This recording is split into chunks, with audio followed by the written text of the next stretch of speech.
Rarely. Okay. I do use it once in a while. I use the other tracking sheet. Which one are you Squares? using? No, Squares? No, I use the Be a Star one. Oh, I forgot. Okay. I didn't bring that. Oh, but yeah, that's- to be a star from. I use the Be a Star to track my sales and all that stuff, and then it tells you, your team, if you had team members, that one. That's the one I use. That's cool, but that's very star focused. Right. Where this can be all of it.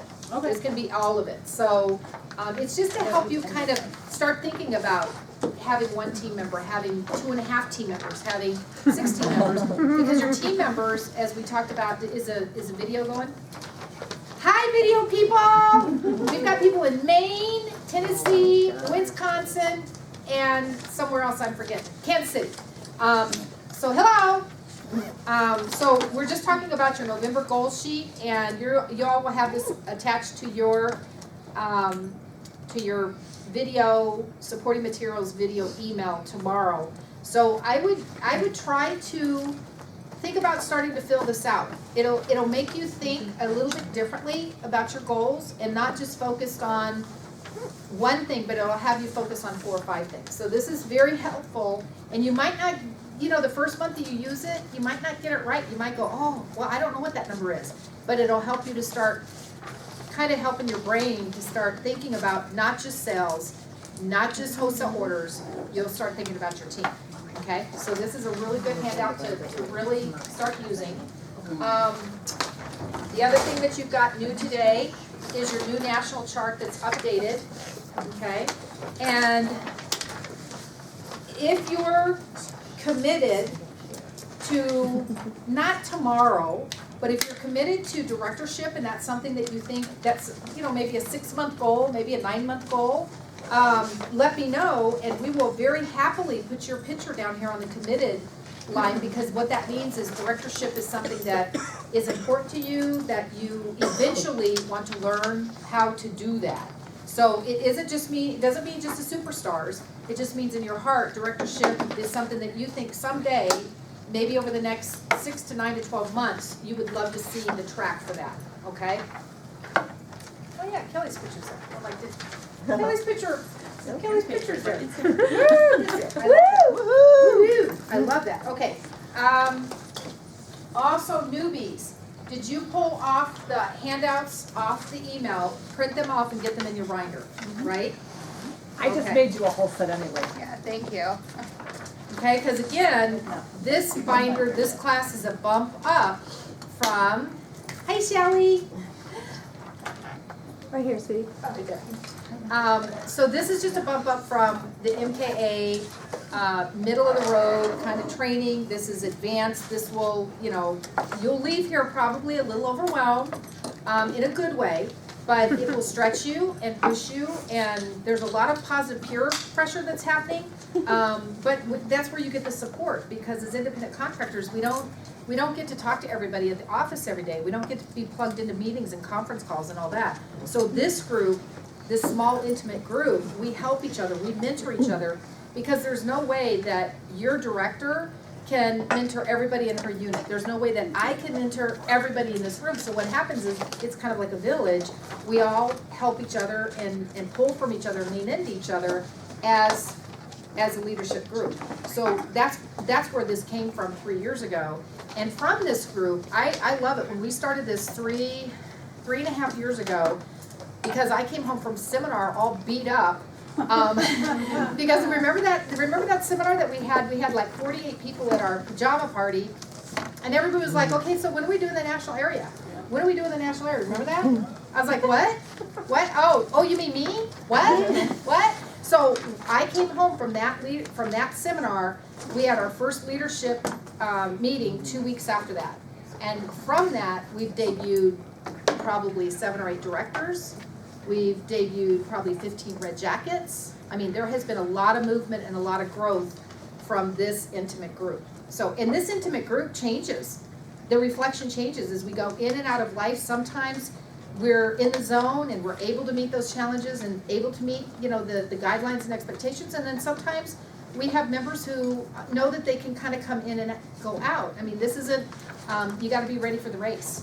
And so, and if we're not ready, that's okay. We still love you, It's not, there's no judgment, and there's no, this is your bus and this is your train, but our train is kind of like taken off, so you could kind of like jump on if you want to, because we've got to move it right now. It's got to really move it. So, but I love it that y'all said, okay, I'm ready. Let's jump in. Let's try this. I know that a couple of you were, bribed, begged, dragged by your director. That's all okay. We're gonna make it cool. We're gonna make it all right. So, all right. So now, I'm doing a smidget of recognition that we're diving into the training, because that, we're gonna nail it, you guys. So, just to let you know, red jackets. If you have 3 or more on your team, stand up. If you have 3 or more on your team, stand up. Yay. Yay! Woo! And there are some red jackets. There, you guys keep standing. There are some red jackets. They're on the video group too. That's what's so, I love this, that we're reaching into other states and cities. It's so fun. Okay, so now if you have at least 5 on your team, remain standing as a team leader. Remain standing as a team leader. That's awesome. Candace, that's awesome. You're kind of the newbie on the block. You're the newbie. Close. You are close. I love that. I love it. About 8 on your team, which is future director. 8 on your team is future director. Remain standing, future director. Almost, Kelly? Like, you're not sure. Well, I have 8, but they just need to. Okay, keep standing a little more. Keep standing, because you know what? We have the whole month of November for them to get up, to get active. And this is the month to get active because it's double credit month. So we're going to allow you to be in the moment.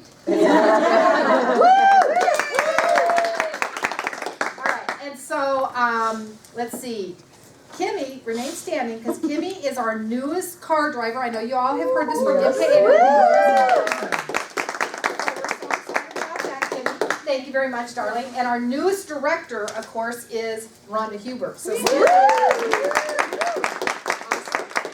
I love it. Thank you very much. And car qualifier too. So, and I know you all have heard this, but I just, I think that sometimes it would be really good at this level for you to go hang out at somebody else's meeting and somebody else's training class and somebody else's, because I'm telling you guys, what is happening in this group, it's really special and it's very unique. I mean, we have directors who, they were a crock pot and they went through marriage, they went through babies, they went through work, and bam, then they're directors. And then we have Rhonda Huber, who is 7 months into the system. She becomes, and we've had over 50 consultants earn cars. I have to quit saying win because that's a legal issue. Earn cars, because you earn them. And I just, what'd you say? Yeah, yes, you do. Yes, you do earn that car. It's just, I wish that we could be flies on the wall and go hang out, because you all have no idea the strength and the wisdom and the expertise that the directors have, the 11 directors in this area, that you all can pull from, because we're all together. We're all in the mix together. So I just, how when you have something so good, and you don't know it's so good, because that's what you're used to. But if you lived, like I have consultants in 42 states, and so they're adopted into other units, and then they come to a January Jam, or they come to something in Kansas with Pam, or they come to the Ross Retreat, and they're like, oh my gosh, that's not how it is everywhere. And so just be grateful that God has placed you in a place to where if you want to grow and you want to figure this out and you want big goals, you can pull from these directors, you can pull from me, because that's what we do. And it's just so awesome to be a part of something that it's not happening in every unit across the country. This is something very, very special. Like right now I'm trying to teach we're good? Yeah. Should I smile really good with my eyelashes not curled? I didn't curl my eyelashes. My bathroom's under construction right now, so you know how that is. It went into construction today for a new, oh my gosh. But anyway, so I had to get ready in the other bathroom, and I forgot to curl my eyelashes. Isn't that terrible? Look. I mean, I have to keep my eyes really open for this. So where was I? What was I? It was so profound what I was talking about. Oh, adoptees, right? Adoptees. So No, I talked about that. I'm done with that subject. Grateful. What? Grateful. Grateful, yes. So, I just think that we do have something very, very special and, it's not happening anywhere else. And there was a really good thought in there somewhere, but it'll come back to me, right? Grateful. Right, okay. All right, so, and take advantage of it.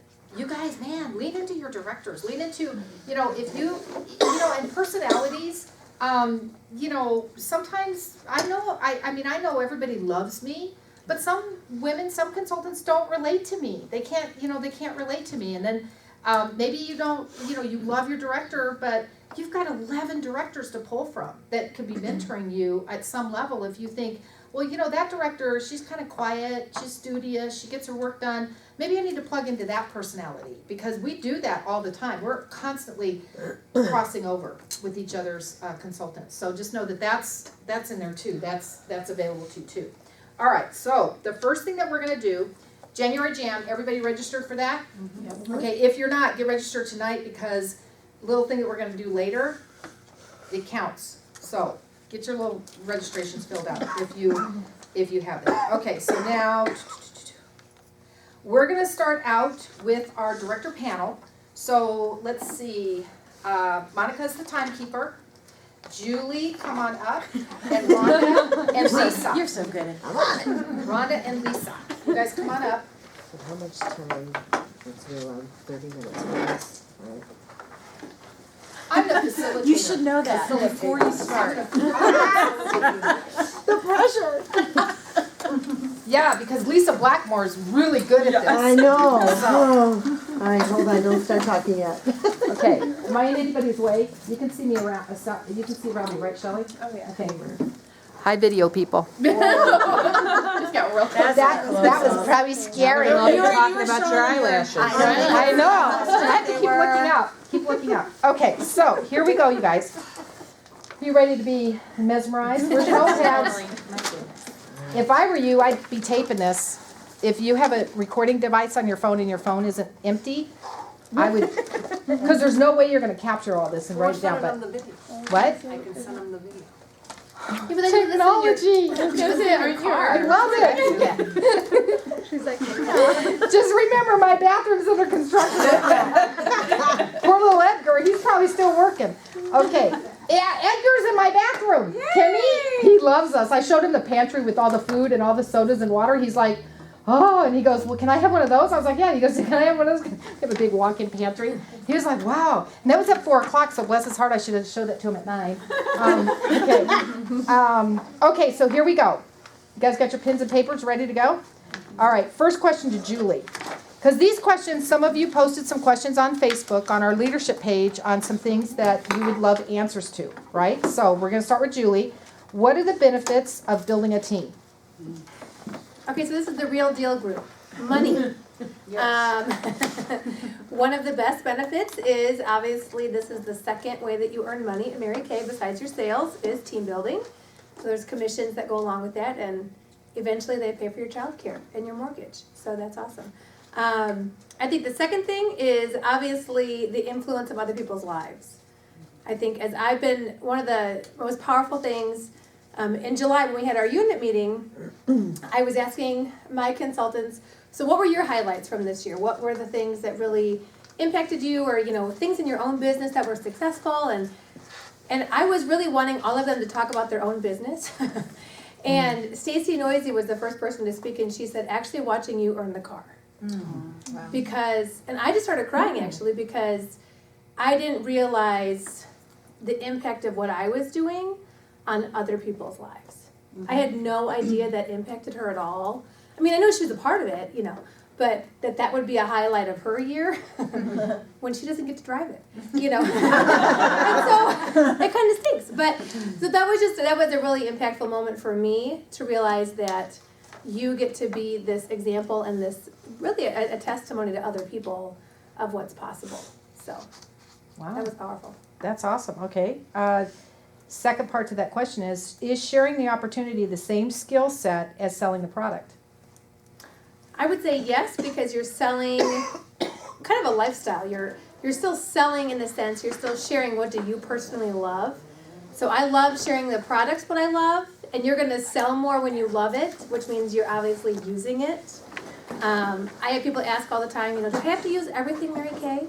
And I say, well, I don't know why you wouldn't. You get it at 50% off, and it's fabulous. And so sharing the opportunity is really, again, just sharing what you love about the business aspect as well. So I think it's just that personal testimony of sharing the parts that you love come out, and people, that's contagious. And so I think they're very similar skills.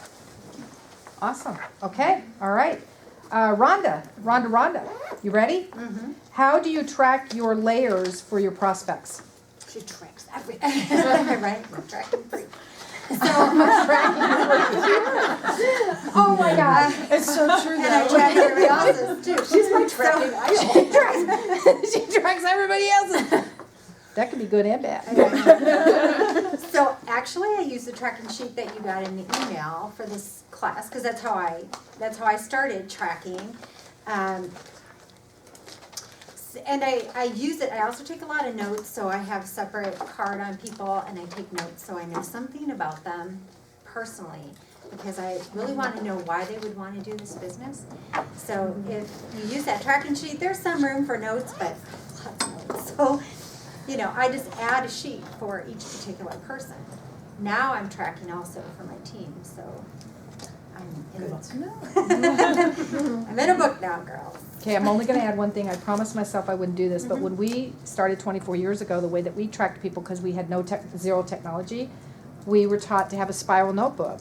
And every page in that spiral notebook, 130 pages, every page was the new person you met, new person you met, new person you met. So that if you didn't cross their paths for, say, a month or two, you could always go back and find, okay, yes, she is a mom, she has 2 kids, she's divorced, she's, so that you know about her, because when you start dealing with 10 women, 50 women, 100 women, you really want to reflect back on that person personally. So. Yes, and I'm in the car a lot. Anybody who knows me knows I'm always in the car. I don't know where I'm going, but I'm always in the car. And now I'm really in the car because I love it. And it talks to me and everything. It does. So everything I do is on paper. I love paper because it can go with me everywhere. Power outages. Hey, I was going to a show one time, my son dumped my phone in the toilet, and I had to go old school with the flip phone, and I'm like, I have no GPS, I don't know what to do. I don't have no phone numbers and addresses, it was terrible. So I love having paper, it's more real to me, and because I can write all over it, and yeah. And which tracking sheet is she talking about? Does somebody have it right in front? Where exactly? It's an Excel spreadsheet. Kirsten. No, this one, that, The Excel spreadsheet. for Yes. prospects? Yes, Yes.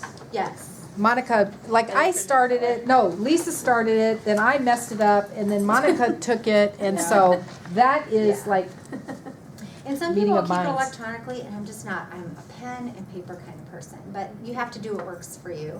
But if you do keep it on a spreadsheet electronically, I always just say print it up, fold it up, throw it in your notebook or your calendar, because you have to have a calendar. And if you don't have that, that person's of course going to call you that moment. And so, cool, okay. How many layers does it take to recruit a new team member, do you think?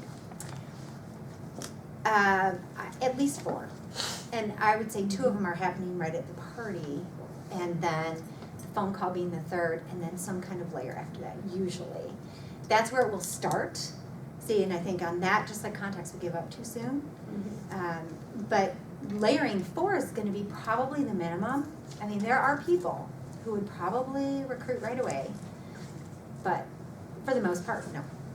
You're going to be talking about 4, just even think about it, and maybe even upwards of 6. Cool, okay. Lisa, darling, as the recruiter, what is my job compared to the director's job? I know, I love this question, because I know when I first started, I didn't recruit anybody for 2 years because I didn't want to take care of them. So I think the recruiter's job is to be the kind of like the best girlfriend, their best girlfriend in Mary Kay for the first 3 months, that they just feel like they have a friend, that they have someone they can turn to. And I actually have examples, because Kirsten is Kimmy's newest recruit. And biggest pain ever. No. He's so engaged, it's so Exactly. refreshing. we already, as the directors, we already have the systems in place. So it's the recruiter's job just to hold their hand as they're going through the systems that are already in place. You don't have to create the systems, you just have to get them plugged into the systems that we already have. So be their friend, hold their hand. Knowing though that that new consultant gets me too. So Kirsten, don't you feel like, I mean, we've had dialogues that have not included Kimmy. Yeah. If you need something, call me or Kimmy. As your recruiter, you kind of want to go to her first with questions because she's knows the answers for the most part. Kimmy knows more than me. And it also a little bit depends on how new is the recruiter. So Kirsten, if you recruit somebody at bingo, you're gonna need to rely on me a little bit more, as will your new recruit. Can I rely on? And Kim, yes, we are a sisterhood, Okay. yes. But just know that I'm there, as the director, I'm always there to back you up whatever you need. And so if your recruiter just holds your hand and makes you feel welcome and loved and part of the sisterhood, like start with your starter kit, help them go through their starter kit. Do your first skincare class for your new recruit, unless you're so new that you don't know how to do that. Do you know what I'm saying? So use your skill level, but come to events together. Anything that's going to foster the growth of the new consultant. You want them to get a solid base in their first 3 months so that they start to grow and their roots can go deeper. Does that make sense? Yeah, that's pretty good, right? She just wrote me off. Okay. Who is responsible for what as far as training, support, and staying plugged in? It's a team effort, a sisterhood. When Kim and I were working with new recruits, we tag team. We're like, can you do this? If she couldn't do someone's party, I'm like, yeah, I think I can do that. Let me see. Primarily, you try to start with, for the basics, start with the recruiter and then move up to the director. For anything complicated or anything that the recruiter doesn't know, bring it to me. I will help you as the director. In theory, we know a little bit more. We've been in the business longer usually than our recruits. Okay, now I'm gonna bounce that a this two-part back. question? This is not part of the panel. Like, wait, I thought I But answered that Julie, question. yes, you did. Yes, you did. That was kind of a twofold. It was kind of a twofold. I have used up my answers. I threw an arrow to one of my next questions. Okay. Are you gonna jump down? Well, I was gonna ask you because everybody doesn't have a Kimmy, because Kimmy is very Right. seasoned. Kimmy knows more than me. So, Right. why don't you take a less seasoned, newer consultant that might have a team member, maybe she's in here, maybe she's not. Could you give us an example of a newer consultant building that team in the beginning? Kind of give us your I think the biggest thing is we are customers. We really are glorified customers. We get it at 50% off. You're really smart consumers. And so your new recruit is just a really great customer. So Good I point. think one thing that you need to keep doing is getting your new team members in front of the product, whether it's inviting her, and Pam Ross would say this, and I don't think we do this enough, that wherever you personally have an appointment, you take her with you. And she doesn't have to say a word. You can tell her, you just be quiet, because she doesn't even know what to say yet, and that's okay. So she's just there with her notebook, she's taking notes. I know for myself, I will email out to my team when I'm having my parties or my facials coming up to say, if you want to come watch me. If you want to bring someone, bring someone. But I think really just getting them excited. I think sometimes we get really excited and then, if you can't have your grand opening right away, sometimes there's kind of this lull that happens. Or if something happens in their schedule or family or something that kind of derails them a little bit, you just need to treat them like a really good customer and say, come with me to bingo. Who cares if she plays? I'm just going to say it. In this room, I can say that. Bring her to the eye glamour night. Treat her as you would a customer just to get her back and excited. So I think brand new, recruits who are recruiting, your job is just to be excited with them and say, hey, I'm going to pick you up and let's go together. And so I think that's just, and then the director is the one really walking through the inventory and walking through the Pink Boot Camp. And because again, if you're brand new and you're like, I'm not sure what step that is on Pink Boot Camp, let's go ask together. You're kind of just your buddies walking through that together. And so maybe you can really be, partners in the sense you're kind of competing or kind of a little, friendly competition with each other. but that really, you're just kind of holding each other's hands saying, I don't know, do you know? I don't know either, let's go ask the teacher, you know? And so, I think it's just a lot of getting them excited about the products and getting them back in front of the newest thing, and just picking them up, I think is a big thing, driving them. When I was a brand new consultant, I didn't have anybody because I was an adoptee, because Pam and Mom were in Kansas City, and so guess who I got to shadow? Kathy Bill. For 2 days. Pam called in her favors and said, Kathy Bill, my sister's gonna, and I drove an hour and 20 minutes to her house. Pam said, you sit in her Cadillac and you say nothing. Unless she talks to you, you say nothing. And back then, you know, we had those big car phones, and so she was on the phone. All I did was watch, listen, take notes, and I carried her stuff into stuff, and I carried the stuff back out, but I shadowed her for 2 days, and that was my new consultant training. How would you like to be doing that? You know, Kathy Bill's a senior national sales director now, so yeah, it was a good company. Scaring me to death. Okay, so Julie, what is my first step as consultants? What's my first step in starting the process of building my team? Having skincare parties. Go book a party right now. If you want to find your next team member, go book a party. My best consultants, my most consistent, my strongest consultants, I met at a skincare party.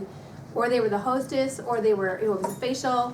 Kelly Johnson, I met her at church, and I said, I need practice with the Volume Firm had just come out.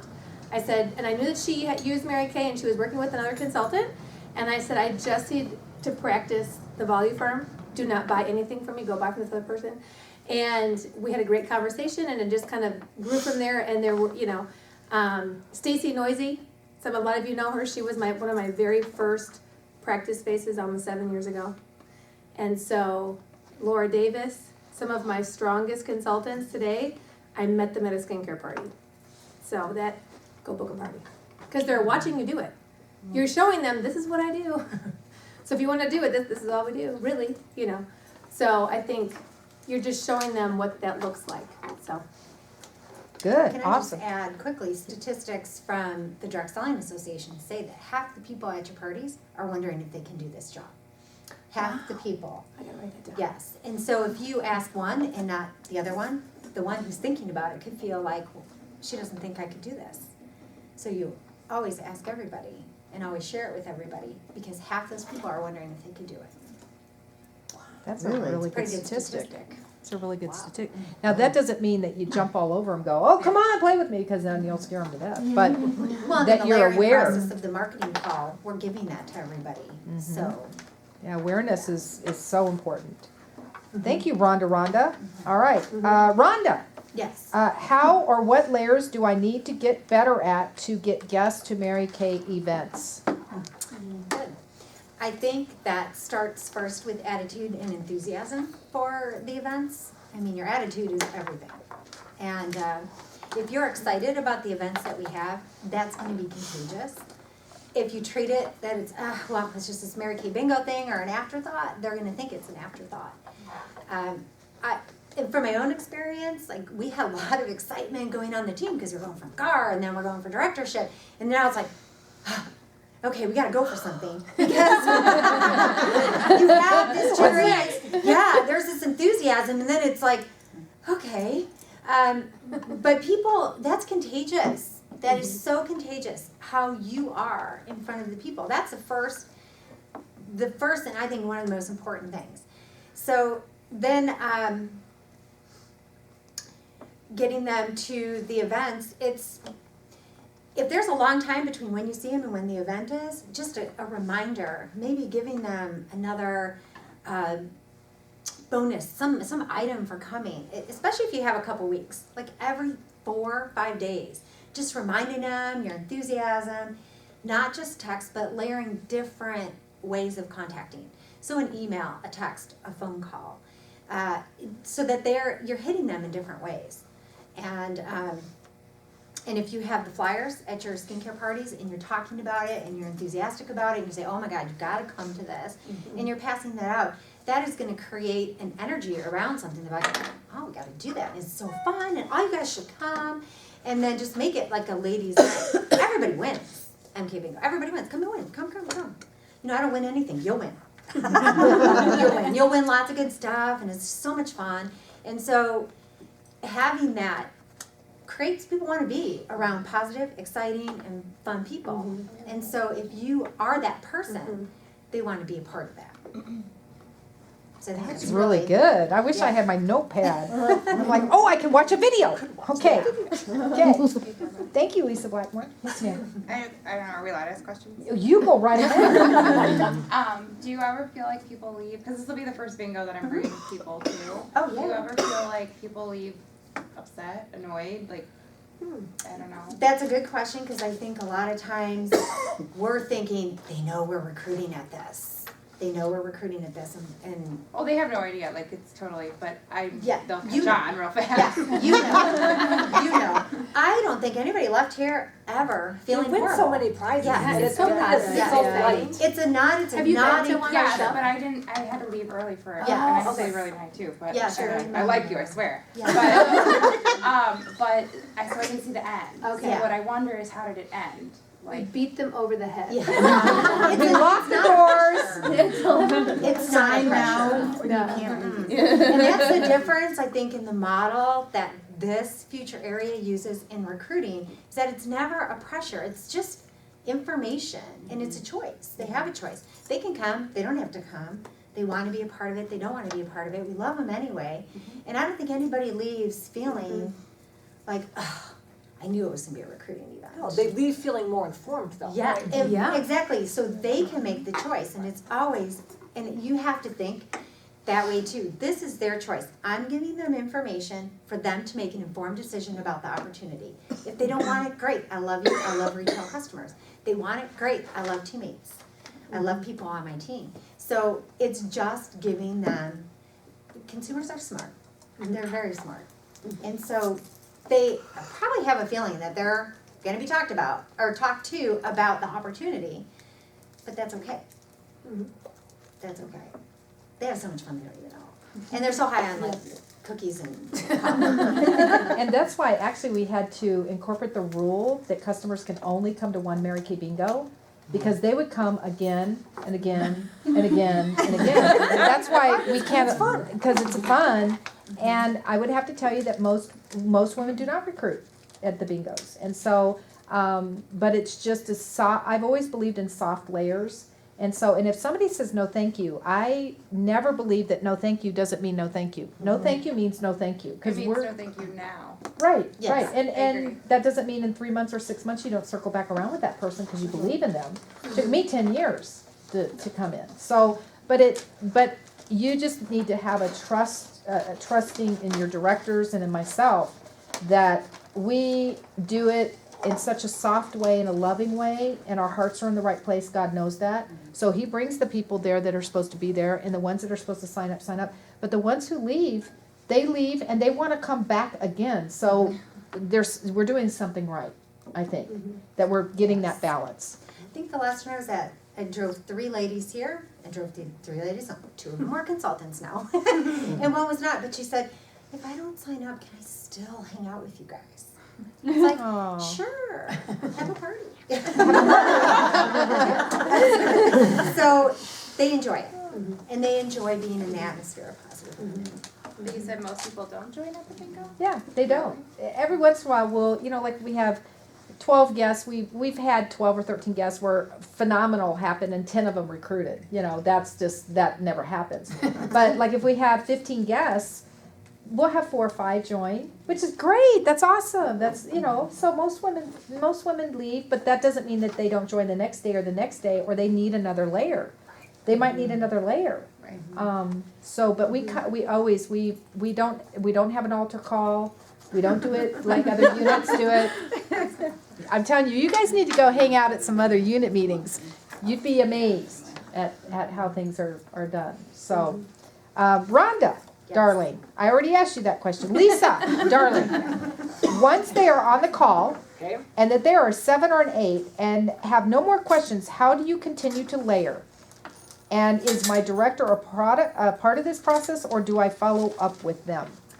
So that's from the recruiting, the marketing recruiter's call. point of view though. That's the question. Yes, recruiter from the asking record. it. Okay, so skincare class is the first layer. Marketing call is the second layer. It's all part of that layering process. If they're a 7 or 8, and they send the director that, usually the director knows that before the recruiter, you're like, wow, this person is more yes than no, they need some follow-up. So then you want to get them to the next event, because then that's a third layer.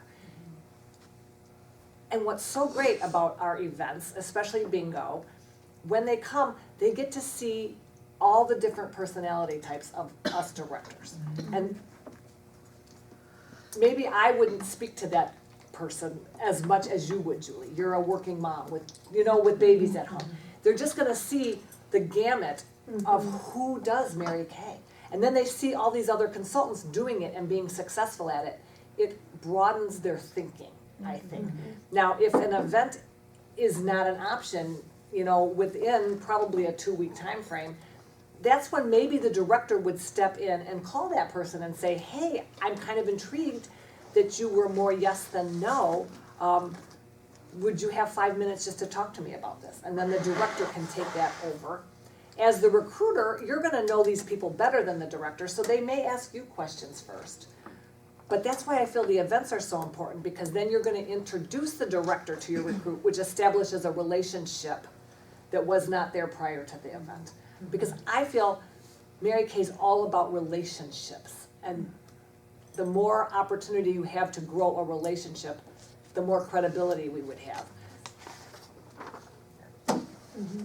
So I always, and once again, I work in tandem with the recruiter. The director and the recruiter work together to say, hey, this potential recruit was a 7, what do you think is the best way to handle her? Because it's a very fine line between a sense of urgency and too much pressure. And you're kind of always walking that line, and each person is hardwired a little bit different. And so I always work with my consultant about the potential new recruit. Does that make sense? Right, because you don't wanna double up on efforts, and you Right. don't wanna both be saying the same thing, and you don't both wanna be, Right. because what happens, it's been my experience over the years, over my 24 years, is no one wants to be recruited.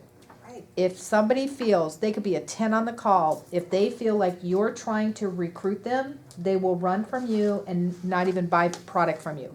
You have to kind of softly come in the back door, gently give them that information, gently allow them to go at their pace. It's just, that's why we have the things in place that we do, and the way that we do them is just by experience, Right. that just kind of allowing them to be informed and educated and allowing them to make the decision. But just keep in the back of your mind, like when I met Lisa, when she walked in that skincare class, I mean, it was like the angels were singing. Everybody loved Lisa. Everybody, I was like, I want to know who that is, and it might take me 6 years, but that woman's going to be on my team. Now, did she know that? No, and it took us, 6 months, probably, 6 I months? did actually tell Deborah, stop calling me. But soft. Nicely. So you have to be, there's a balance, okay. She wasn't pressuring me, she just was following up, and she was following up on something I had not done. So I'm like, I haven't done that, you have to quit calling me. Well, and it's mindset. You had a mindset. You had a mindset to grow your team. So when you saw Lisa, you saw you were looking for something different. So if you have a mindset of growing your team, when you see people, you'll see, and now I'm like, ooh, I want this person. Damn, she's got one. I want this one. And I'm like meeting people going, ooh, I want her. I want her. Because there's something about them that I think I would like in my life. It might be I'm attracted to something that I don't possess, or that I just think that they're a friendly person, or they would just be fun. And I want you to change your mindset that you're not recruiting them, but look what Mary Kay has been to all of you. Do you not love it? So you're just sharing something from your heart that you would like to bring them into something that you already love. Where would I be if you hadn't followed up with me? Do you know what I'm saying? It would have changed my life. Would be on a I don't whole think you have different so much trajectory. happiness in your life. Exactly. So you have some warm fuzzies. I just want you girls to think positively, like this is an awesome thing that you're presenting to them, not something you're cramming down their throat. Because where would you be if someone hadn't asked you? Exactly. So, Julie, okay, we gotta move through these because we have 5 minutes. 4, 3. Did you give me the card and I didn't see it? Yes, I was waving it to all of you. But Okay, Glanced at actually, 3.5. No, you just kept going. I didn't see Okay. Julie, what do I do after their debut kickoff party? What do I do when they go into the black hole?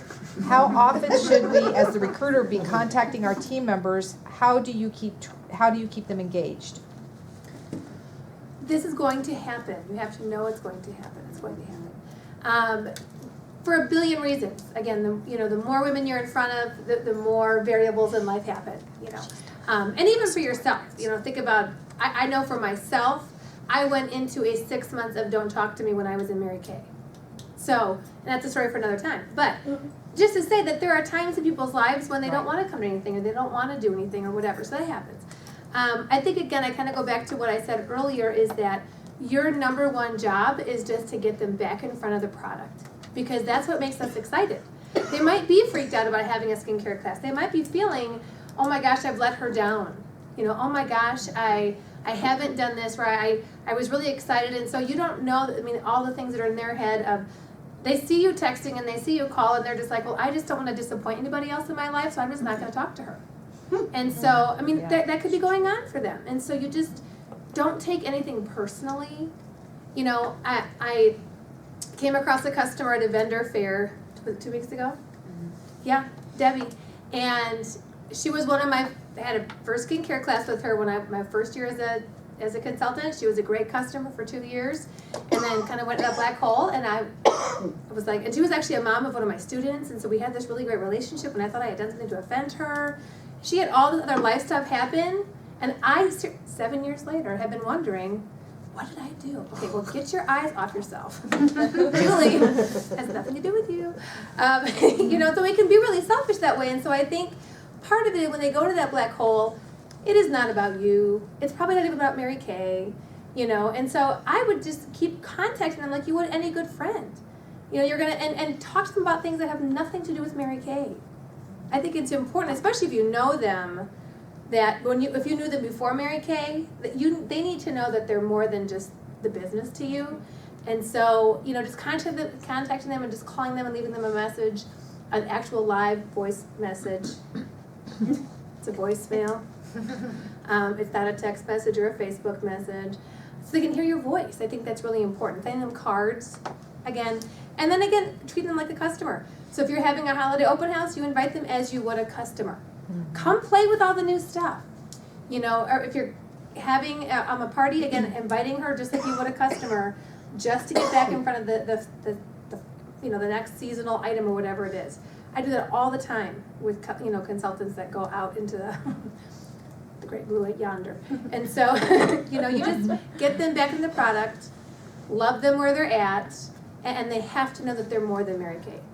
It's more than the business. I think that's what gets them back, is that relationship and that friendship that is deeper than the business.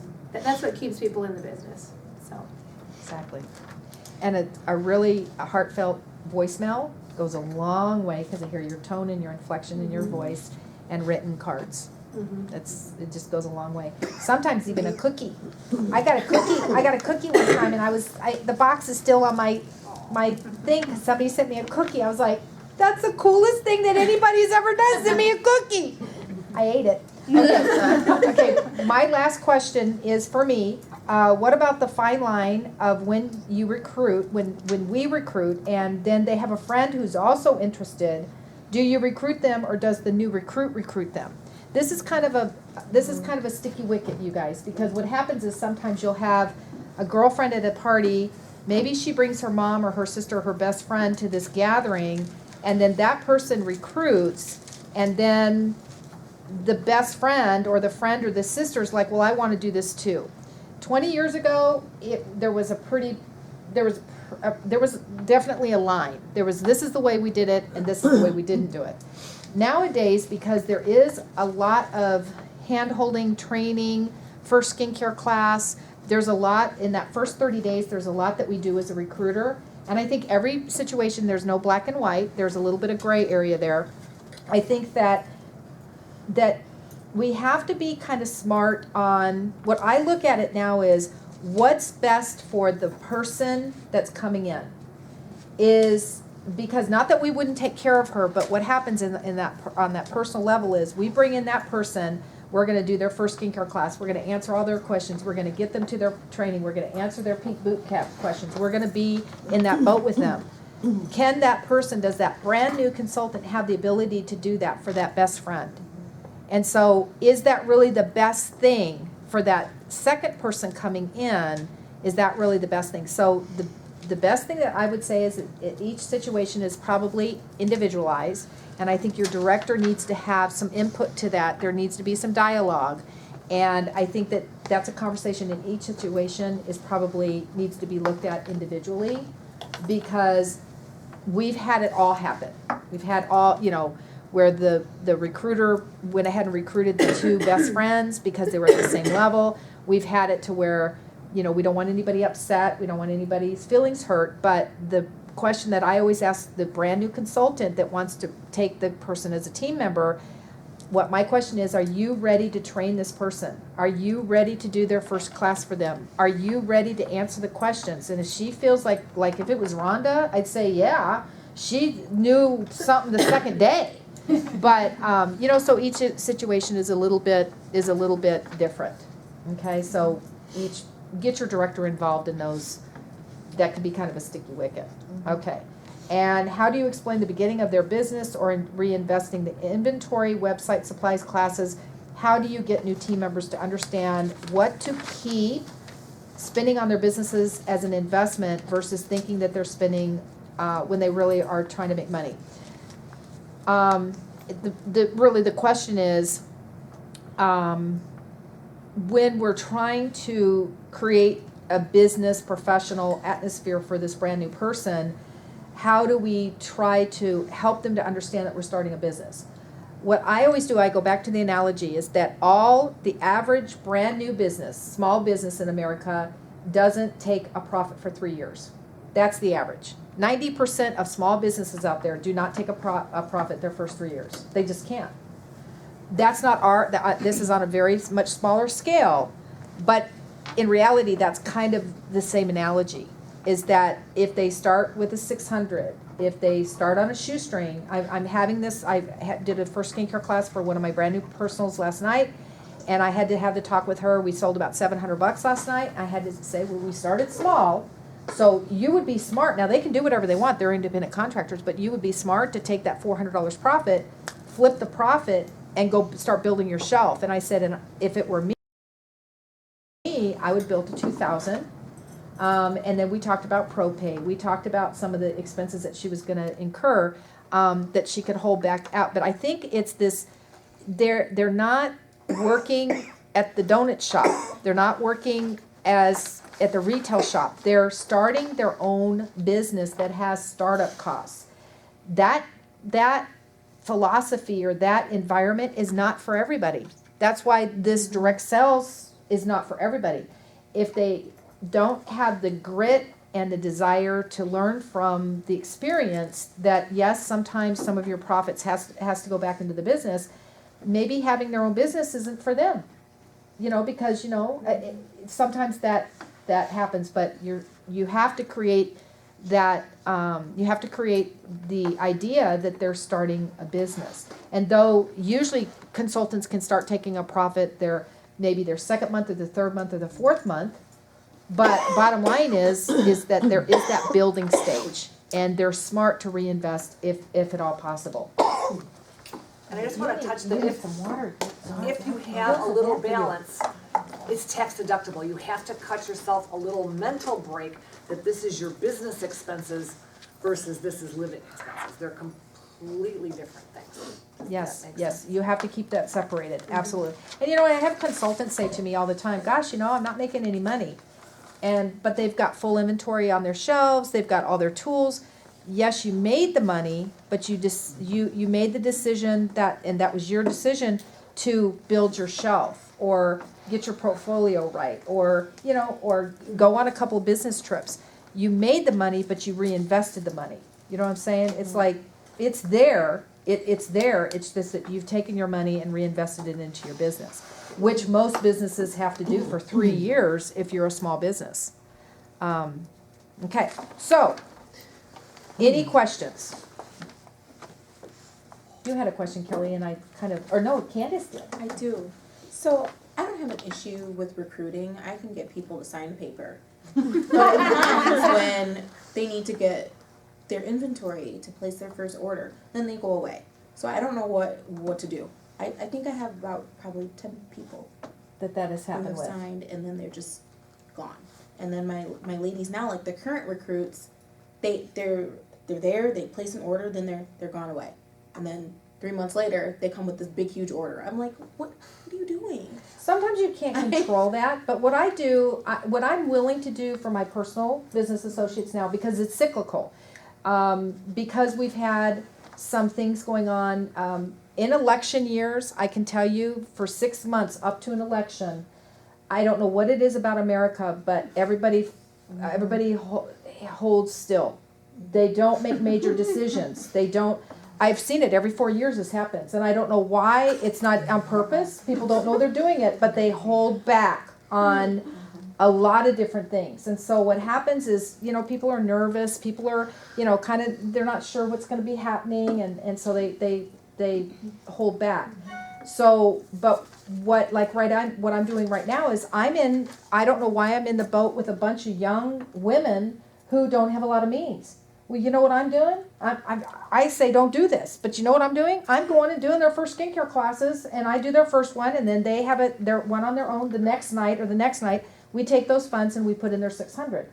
I mean, sometimes if that's the last, but that has to be the last result, because women who start that way, it's a little bit more frustrating, it's a little harder, but it doesn't mean that it can't be done. So if you're willing, if you believe in this person, maybe not all 10 of them, but if there's 2 or 3 of those women that you think that you could go and help them with their first skincare class and help them do some outside orders, help them to sell 10 hand sets at work, give them some ideas to allocate those funds, because sometimes right now, I don't know why, but I'm in that cycle where I love these women, I believe in them, but they just don't have the means. They don't have the means. So I'm willing to throw a little mud to help them, and 3 out of the 4, they've got their 600s in. So I'm like, ooh, that works. So one of them, we're still, so does that help a little bit? Because I think that we have to be willing to stretch for the ones. Now, that doesn't mean that that's everybody, but we have to have good intuition and we have to listen to our senses. But if there's somebody you believe in and they need this and they have a circle of influence, they have 10 friends or family members or somebody that they could gather some women at their first skincare class, and you can go help them with that, then and everybody's in agreement. They're taking those funds and they're placing their first order with those funds, but they're also getting outside orders. They're also doing another party on their own. Then you take all of that, and maybe that's a 600. It gets them enough to get them excited and get them out the door. So kind of go down your list and figure out the 3 or 4 that you might be able to go back and talk to them about maybe doing Plan B. Okay? All right. Does that help you guys? Any other questions? Any other questions? Okay. All right. Thank you, panel. Yay! Did you guys enjoy that? Yes. Kind of the real deal, right? Okay, can we move this table out of the way, you guys? Help me. Because I don't want to be fighting this table. You want to be able to move. Yes. Thank you guys, thank you. Okay, so now, since we've talked a little bit about sharing the opportunity, I'm throwing this out here because Ramika Green, she kind of put the challenge to at the director's meeting. We had a director's meeting after MKA on Saturday. And she asked me what was the record in agreements going in 1 month. And she'd asked me this about a week ago. And we've had 25 agreements for all 11 units. We've had 25 agreements in 1 month. And we've done that 2 or 3 months where we had 24, 25, 23, 25. So we have a goal to double credit, because you all know that your personal recruits, anybody who comes in the month of November, and their order can come in November or December, they count for the court of sharing, your princess courts, Pam's court, your unit courts, the national court, all counts double. So we're going to have a contest. I'm taking a picture. Okay, so write this down. For the Bailey Future area, our goal is 27 agreements. and yes, Candace, we do want, we do want orders with those 27, but reality is, if we get the agreements in, we're throwing the mud.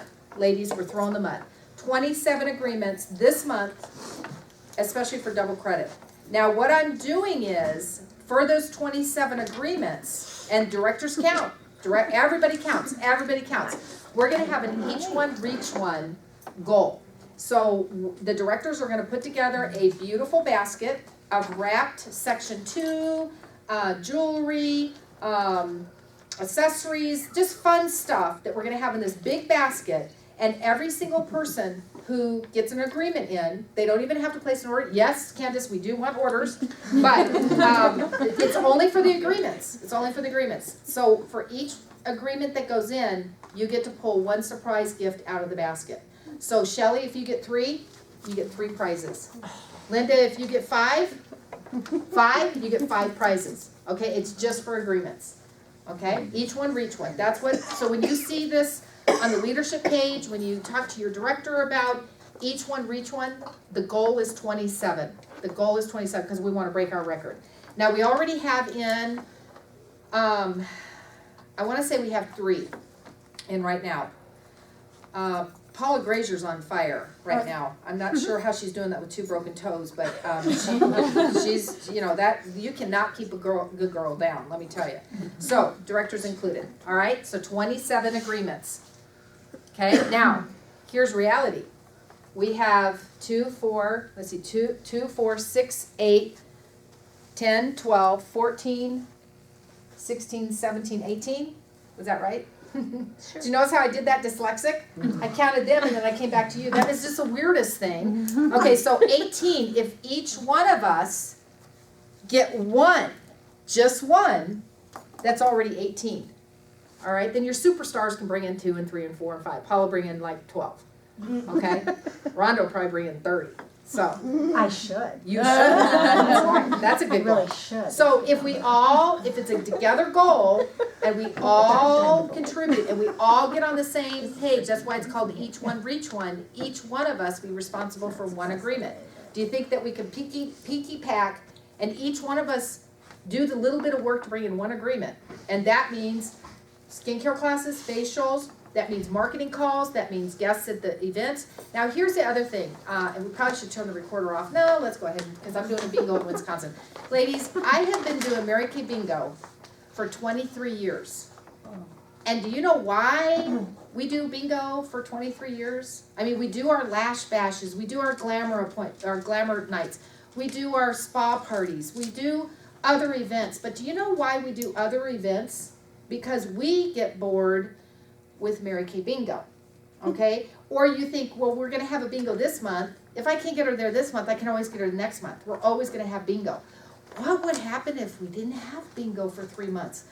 We might go in convulsions or something, but here's the reason why we keep doing bingo over and over and over. Basically, the Mary Kay Bingos, it's a fun night for your customers. But this is the real room, right? Mary Kay Bingo is not for you. It's not for the directors. It's not for you. It's for the brand new consultant coming in to get that 2nd or 3rd or 4th layer that you want her to have, that she's gonna come into. When was the last time? Y'all, some of you work, how many of y'all work outside the home? You work a full-time job, part-time job. Okay, Maria, did you walk into Jewel like last week and they just like, yay, I don't even know your name, yay, and threw 4 prizes at you, yay, and served you desserts and coffee and you were in this pink bubble for an hour and a half. Okay, did that happen at Jewel last week? Okay, no. Think about your job. Think about the women who are working in corporate America or in a retail situation or, you know, full-time moms. Trust me, you guys, they walk into these Mary Kay Bingos and it's so fun. That's why they all want to come back again. You should see them when I have a consultant say, well, Deborah, my so-and-so customer came to a bingo 6 months ago. She wants to come back. She can't. She can only come to 1 because you know why? Mary Kay Bingos are for your prospects. So they can come in and see how warm and fuzzy we are and how much fun we have. It's not about, it's the same event. And my story, I tried really hard to kind of make my journey story, and I always try to come up fresh. You know, how many of y'all been to a Mary Kay Bingo? How many of you been to more than one because you're a consultant and you've been more than one? Okay. Have you ever been bored with my talk? No. Lisa Blackmore has heard me, bless her heart, for 14 years. She has heard me, and you too, for the longest time. And here's the deal. That little part, that little 25 minutes that I talk about my journey and about the marketing and about the business, that's not for you. It's not for the directors. Trust me, it's not for me, because I've said it 5,000 times. But I never bored with it, because I just kind of have fun with it, right? Okay, so, but the Mary Kay Bingo is a soft layer, it's a fun night, it's an easy night, it's a good draw, it's fun, people love bingo. But then sometimes, I don't want to learn how to do fake eyelashes. What happens if we have a bash lash, and you have somebody who's Episcopalian and she doesn't wear makeup? She's not going to come to Lash Bash, but you know what? She might come to American Bingo. So use it for the reason why it's in place for it is, and I'm doing a bingo. I'm going to Wisconsin next week and I'm doing a bingo with the Wisconsin girls with Andrea. I do bingo in Tennessee. I've done bingo in Washington, D.C. and flown to Washington State and done a bingo in Washington State. I do bingos because bingo is a fun event. It's a soft place where you people can come and have fun. And it's simple. So yes, if you've been to bingo and you've heard my story and you've heard how we do it, but just remember, it's for that brand new customers who's walking in for the first time. And let me tell you, when they walk in, they're like this. And when I ask people, like I'll follow up with people the next day, and directors have the same thing. When we're following up with the people who might not have joined that night, but they just needed a day or two, or they had to go home and talk to their husbands. When I talk to those people, I always ask them, what was your favorite thing? Everybody's so nice and likes each other. And you guys, that's genuine, that's so sincere. You can't make that stuff up. You can't, women, we got radars on the top of our heads. We know when somebody is like faking it. There ain't any fake stuff going on in this room. I mean, you felt that the first time you came to something. It's so genuine. Even with the masses, even when we have 50 people sitting in this room, you can feel that and get sucked into that positive vortex. And so, get your people to Mary Kay Bingos, your prospects to Mary Kay Bingos. And I don't care what you have to do, sing a song, give them something free, beg them. Me and Kristen Markovich, it's so funny, we had a contest, and Kristen, she's just one of my most favorite consultants. She about 6 years ago, we had this contest together to see who could have the most guests within a 3-month period. Do you know what she did? She would call the person and say, well, what's your favorite drink? What's your favorite sandwich? What's your favorite chip? And she would have this little box of something sitting on the front seat of her car, so that when they got in, they had their favorite drink, their favorite chip, and I'm like, well, no wonder, man, she's killing me. She was just like, she'd walk in with 8 guests, and I'd have like 3, because she was bribing them with food. Take them for a sandwich beforehand. Come out, sell the sizzle, because it's not about the Mary Kay Bingo. It's about getting the right women who we want to work with in front of the bubble, so they can make a decision for themselves, yes or no. Okay? That's not even in my notes. All right. Okay, so what's the first contest? What's it called? Each one reach one. Who thinks they're, like right now, you just thought of 3 or 4 or 5 names that just popped in your head, and you know what, this works, you guys. Oh my gosh. Okay, you know what, Ross Retreat? Somebody said, was it Pam Ross who said, yes, it was Pam in her wrap-up talk. At the very end, you know how she said, she goes, Was she dressed as the squirrel? as a squirrel. So we were all like paying attention. She said, write down 4 or 5 names. Right now, get out your piece of paper. Well, I did. I flipped my agenda over that I had, and she said, write down 4 or 5 names of the people that you want to recruit. I could show you in my brain book. My brain book's in my purse. I wrote down Christine, Valerie, this is so important, you guys. Ashley, I'm forgetting 2. There was 6 names. 5 of those women, because I went home and I kept looking at those people, and I layered. 5 of them out of the 6 are personal consultants right now, personal recruits. So if you're thinking about 2 or 3 or 4 women that just popped into your head, they love the product, you love them, you think you can do life with them, write their names down right now, get them on your hot list of your prospects, and you start layering them properly. And you will have your each, who can kind of commit to one agreement? You really would love to see one agreement. Who can commit to that one agreement? Okay, that's 18 right now. 18, we got 3 in. Okay, we only need 3 more. Paula can take care of that. Okay. All right, so we are going to continue with Kate, darling. Kate is going to be doing her series. So come on, series. Kate. Yay, Kate. Do we remember miniseries? When I was younger, I used to watch miniseries. Do we remember that? Go, Yeah. Kate, go. No, Awesome. What was it? Romper room? Romper Room. That was like Sesame Street. How old do you think I am? Romper Room. I watched like Romper my Room. mom. Oh, sorry, all the Chicago comes out. No, I we're get upset. Well, for those of you that don't know me, my name is Kate Zweevelover, and the Kate series, it's kind of hilarious because a lot of you probably weren't in leadership, so you're like, what the heck is a Kate series? But it's a series all about me, which is my favorite thing to talk about. So, no, but I've been really intrigued lately about the mind and how the mind can make or break your business. And so what I like to do is I like to share a little bit each time, just kind of how we can change our mind to help catapult us in the next business. Because no matter where you are, you're just one decision away from where you want to be, okay? And some people in this room have a decision that they need to make, that they're going to commit to leadership team, right? That you're going to do the each one, week one, that you're going to do the IPAs that Deborah will be talking about. So maybe that's the decision you need to make.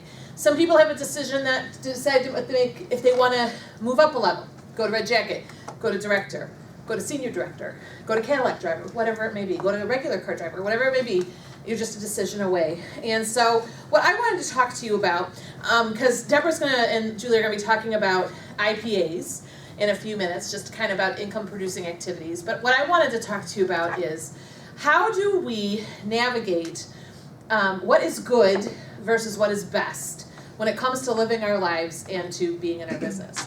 And the reason why I like to talk about this is because I have not arrived where I can say I always choose what is good versus what is best the correct way. So we're going to learn together tonight. Wow. But you know, there's a really important thing to know about the mind, and I've shared this before, but since there are so many people here, one of the real important things to know about the mind is that your brain has pathways in it, which have come about from things that you have learned, ways that you've been trained, ways that you've been raised, experiences in your life. So let's say you were someone who grew up and your mom always said, you are just so beautiful. You are just so beautiful. You're just so beautiful. So that pathway in your brain, that little groove, if you will, is in there. You just tell yourself, I'm just so beautiful, right? I'm just so beautiful, right? And so you have that pathway. You have that pathway. Maybe there's someone on the other side who's, someone significant in their life said, you know, you need to look a little better. You need to look a little better. And so that gets grooved into your head. Well, what happens is when we're faced with certain situations, the way that our grooves are made up in our brain is immediately where we go to. It's just like kind of our default pattern. So if we're stressing about something and we wake up in the morning and, things aren't going that right or whatever, you don't have time to take a shower or whatever. Is that just me? No. Do you have time to take a shower? Okay. No. I try not to smell. I'm thankful for Cityscape. But you don't have time to take a shower, and you look in the mirror, and it's your groove that tells you what to do. It's either like, you're just so beautiful, it doesn't matter, or, ooh, you should take a shower. You know what I'm saying? Sometimes that is truth, but sometimes we have to think a new thought. Like, I don't need to take a shower, I'm just so beautiful. You see what I'm saying? So, I'm trying to do this with something that we can all grasp with. But the grooves in our brain are really hard to retrain. So if you are someone that says to yourself, oh, I just am a procrastinator. That's something that I was like. I am just a procrastinator. Sorry, it's just my personality. It's who I am. Look it up. I'm just a procrastinator. And this isn't going to work for me because I'm a procrastinator. So we have to take a moment to retrain the groove to say, no, I get things done ahead of time. I get things done ahead of time. And where this has really been speaking to me lately is in the areas of organization. I am a creative type. I'm a drama major. I'm a vocalist. I do not like being held down by deadlines and boundaries. So organization has never been my strong suit. I get stuff done, but I don't know how it happens. So I'm a high functioning something. But here's where it's coming back. Here's where it's coming back now. My son is 10. His name is Sam. And he is in 4th grade. He's starting to get dinged in school because he's forgetting things. He's forgetting his homework in his locker. He's forgetting to bring something home to be signed or whatever. This, when he tells me this, my heart falls because I was that kid, right? And I was cute enough to make it work or whatever, but he's coming home crying. He's like, I'm trying so hard and I can't make this work. And I'm like, I know. My husband's like, dude, just like get a folder, put it together, get organized, because he's organized. I'm not. And I'm like, honey, I know. And my desk is like exploding, all that kind of stuff. But I'm here. I did bathe for you all. So there are ways that I can kind of work it through it. But this is where it's really hitting me, is that I have to now make a decision that I am not going to allow myself to say, because of my personality, I'm going to be disorganized. I can't. Because I'm a director, I'm a mom, I have another business in my home, I teach piano and voice. I have got to be organized. Because the times when I am not organized, I feel like I'm going to die, literally. I am exhausted, I'm not sleeping well, all those kinds of things. And one of those huge ways in which I decided that I needed to get more organized is making decisions between what's good and what's best. So I am retraining groups in my brain saying, no, I am organized. I can get this done. I can write things down. I'm the kind of person that has 10 planners that I've never written in, but the planners looks good on the thing, you know what I'm saying? And notebooks, like school time, you hear what I'm saying, right? They're like 5 cents. How can I pass them up? So I've got like 20 notebooks that are empty. But if you ever need a notebook, I won't know where to find them, but I will know where that they're at. So one of the things that I'm really kind of working on right now is kind of figuring out what my value system is at the stage in my life. What's really important to me at this stage? Because I really do think it changes. With your seasons of your life, your value system is going to change as far as, not like your moral code, but your values and your family. For me, one of my high values is my children. I have a 10-year-old named Sam. I have a 3-year-old that I'm actually a legal guardian to, named Brody. I feel really strongly that God has called me to be a mother to the motherless, and so we've had a couple foster children and things like that. And so that's part of my my value system right now, is being there with these children because they're young still. When they're in college or when they're grown up, that's going to change, right? Another big thing for me is working my business well, doing it well, not freaking out at the end of the month because I haven't done anything. I'm sure this never happens to you. Going, it was double credit. What? No. We're gonna all say, we know it's double credit. It's all going to be okay. And how does it fit my values? You should know that Mary Kay's value really, she really encouraged women to have the value of God first, family second, and career third. And so I wanted to talk a little bit about the God value because this is something that I had to decide this past year for myself. I have been involved in my church. I was actually a children's pastor for many years, and that's how I met Lisa, who's my personal recruiter and also my director, because we were both in children's ministry. I was her boss. I really wasn't. But she volunteered through Awana, and so I was the children's pastor, so we talked or whatever. But I was in part of the women's Bible study there for years and years on the leadership end of it. I taught every week. I did the little opening, so I got to do the announcements, so I got to be funny. People laughed at my jokes every week. It was great. It was exactly what I wanted. But it took a lot of time, and I led a table. It took a lot of time. There was a lot of prep work involved.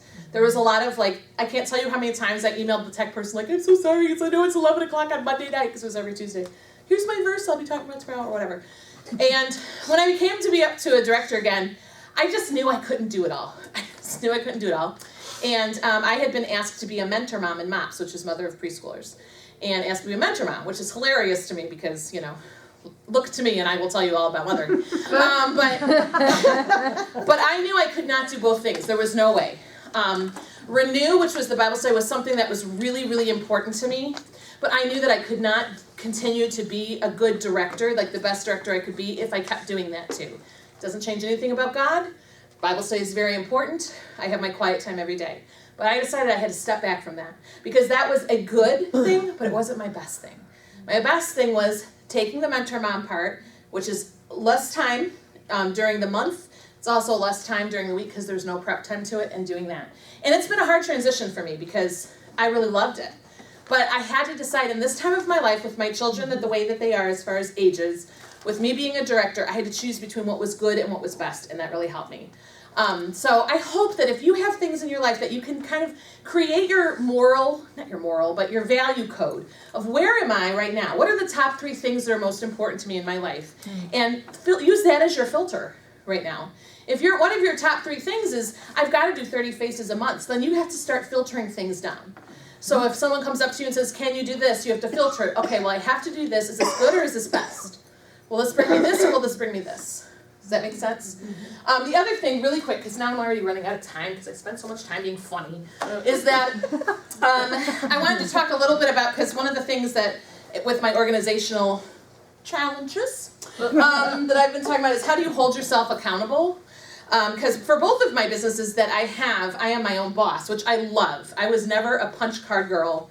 I never worked 9 to 5. When I was a children's pastor, I would work many more hours than that, but I called when I went in and when I left, so I loved it.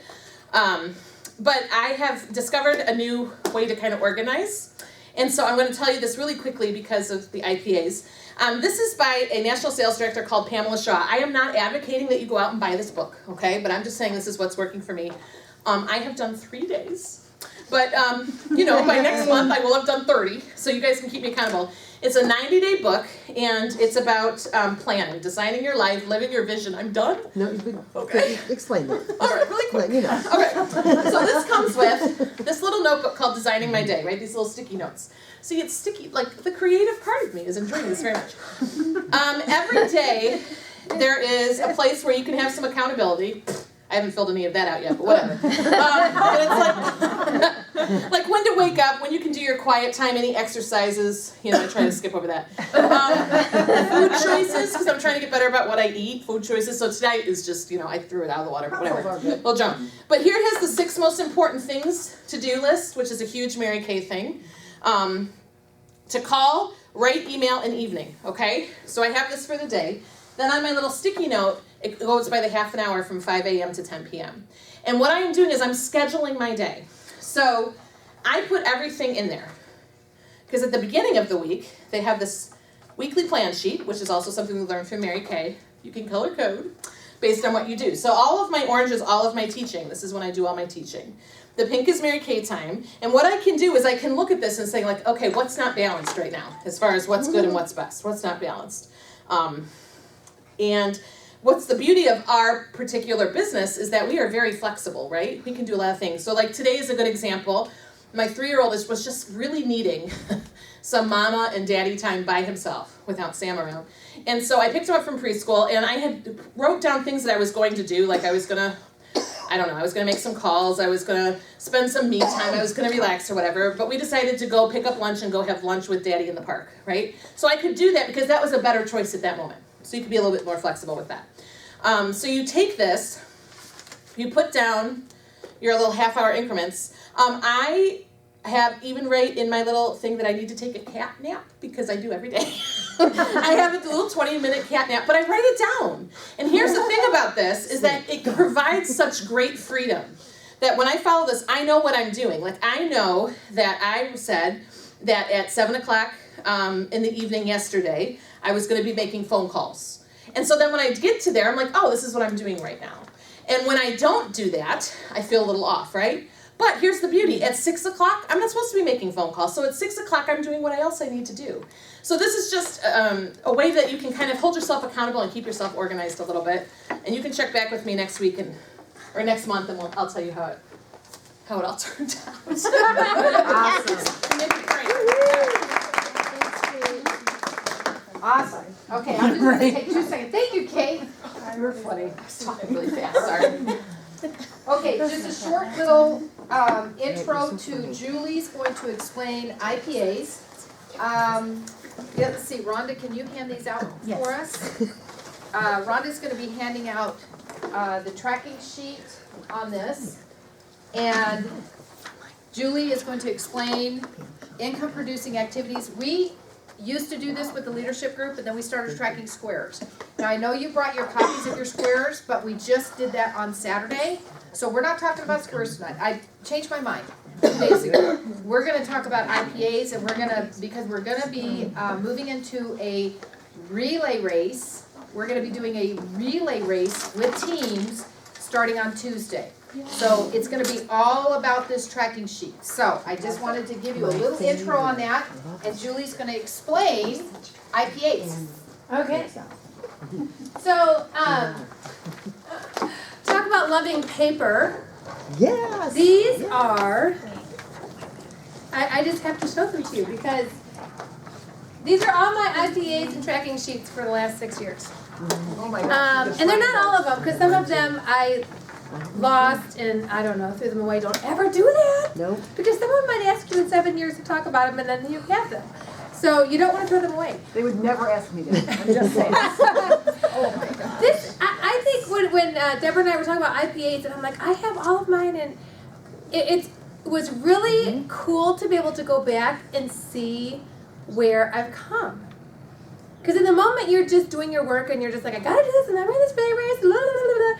And you kind of lose focus of the big picture and perspective. And I think it's also really easy to think, okay, I missed that deadline, or I didn't meet that goal, or I didn't achieve that, and blah, blah, blah, right? But you can look back and say, well, I've come a really long way. And I think that's really important. And so I think one thing that's really cool is that some of these look really different. You know, I did this contest with my unit last year, and it was IPAs, but we put like little pumpkins on them, who cares? You know, but they were all income producing activity IPA stands for income producing activity. It does not mean labeling your product. It does not mean cleaning your desk. You don't want to see my office right now. It doesn't mean, and this is where for me right now, what's good and what's best, it is not good for me to go clean my office because it is a waste of money. It's not a waste of time. It would be a great use of time. It would be a waste of money. I'm not going to pay my babysitter. I send my girls to a sitter 3 mornings a week. I'm not paying for that to go back and clean off my desk. Sometimes, because I need to work in a clean space, I just pick up all the paper and put it on the floor so I can have a clean space. So then my brain just feels better. I just don't turn around and look at it. You know, it's all good. Because that doesn't make me money. Now, and so I just want to be really clear. When you look at that sheet and you look at the columns, your goal is to track your activity for the month. And really, you're tracking results. This is where the rubber meets the road a little bit differently. The squares are a little bit more activity, effort. I handed out 5 business cards. Okay, that's fabulous. But the IPA sheet is, did you make money from it? Did that result in a facial? Did that result in a party? Did that result in a new team member? So this is where your results are. And I love this because, Kelly, you're on here somewhere. So this is 2015. 2014, I don't know what was wrong with me. I think I was just really busy working. I just forgot to write it all down. I have one piece of paper from 2014. 2013, DIQ. Okay. So I can go back, and these were our MKU tracking sheets. Some of you, MK University is what we did before the academy. Just a different kind of thing. But I know Kelly's on here somewhere. October 2013. No, November I signed up. Kelly Johnson, she bought $90 on 10/29. Because I think you loved the foaming cleanser. Probably something else. I don't know. But that was that appointment I was talking about. And so I think that's amazing. And I think one thing that's really cool is to go back and say, okay, well, Julie, this Annabelle, she was a number 9 on the call. What happened to her?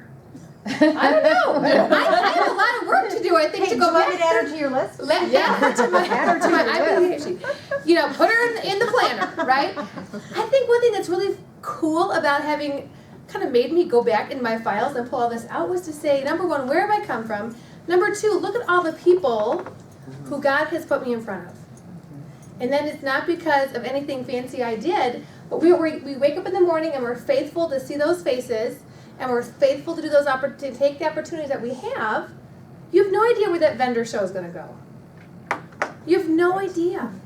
It might be awful, and all you do is talk to the person next to you who's a vendor, and she might host a party for you, like I had.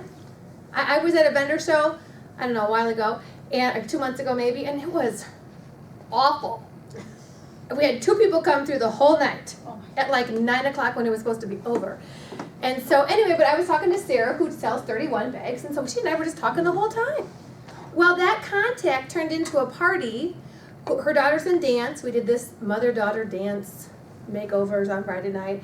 And well, one of the gals she invited is the director of the dance club.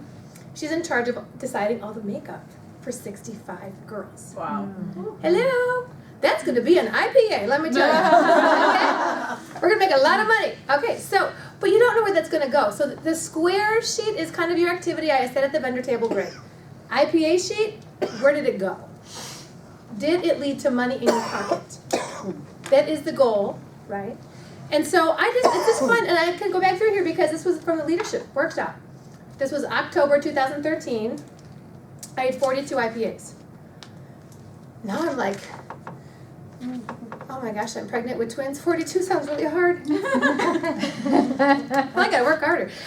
This was from Ross Retreat, 2013. The faces, you know, the team members that came from that. September leadership group. We didn't have as many as 42, but we had a lot.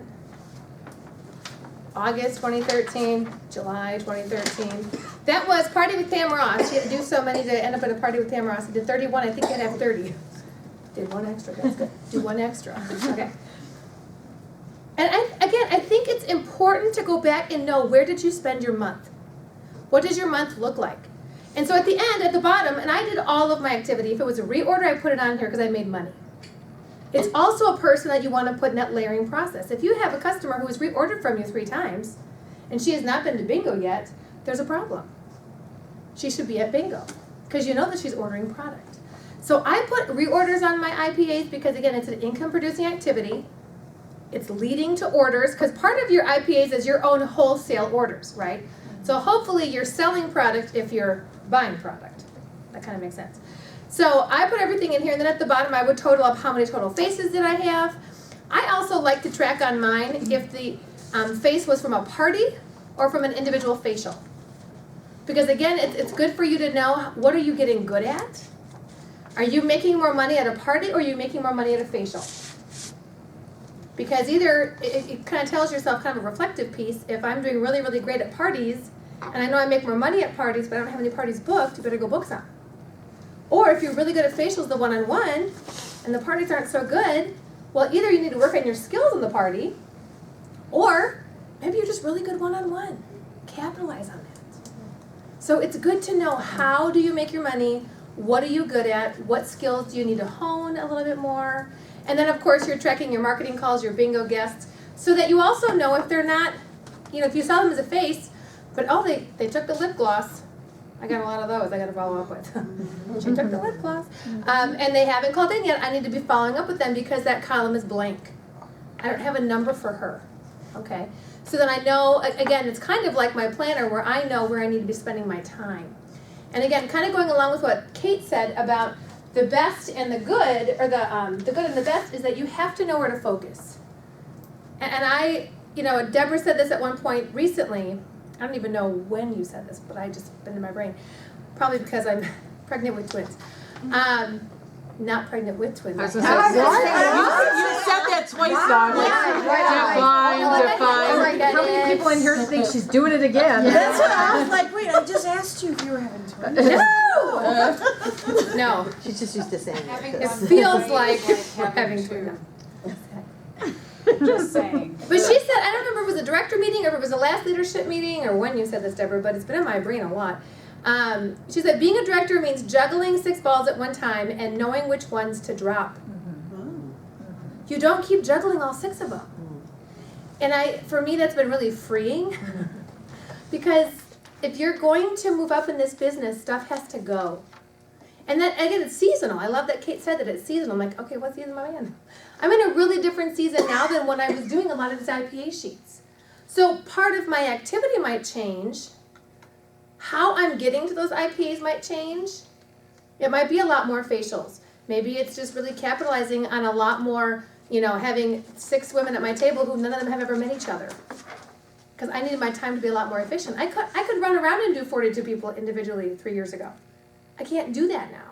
So I love that helps me kind of focus, how do I make my money? What do I need to be focusing on? And what needs to go? And so if it's not on that chart, you don't do it. If it's not going to lead to something on that chart, you don't do it. And that's a decision you have to make as you want to move up. Again, it's a little bit different conversation than Saturday morning, right? So you have to just decide what things have to go. Even for me right now, I'm having to decide some other things, other commitments I have. Do I need to not do them right now? It's fun, it's really nice, it's awesome.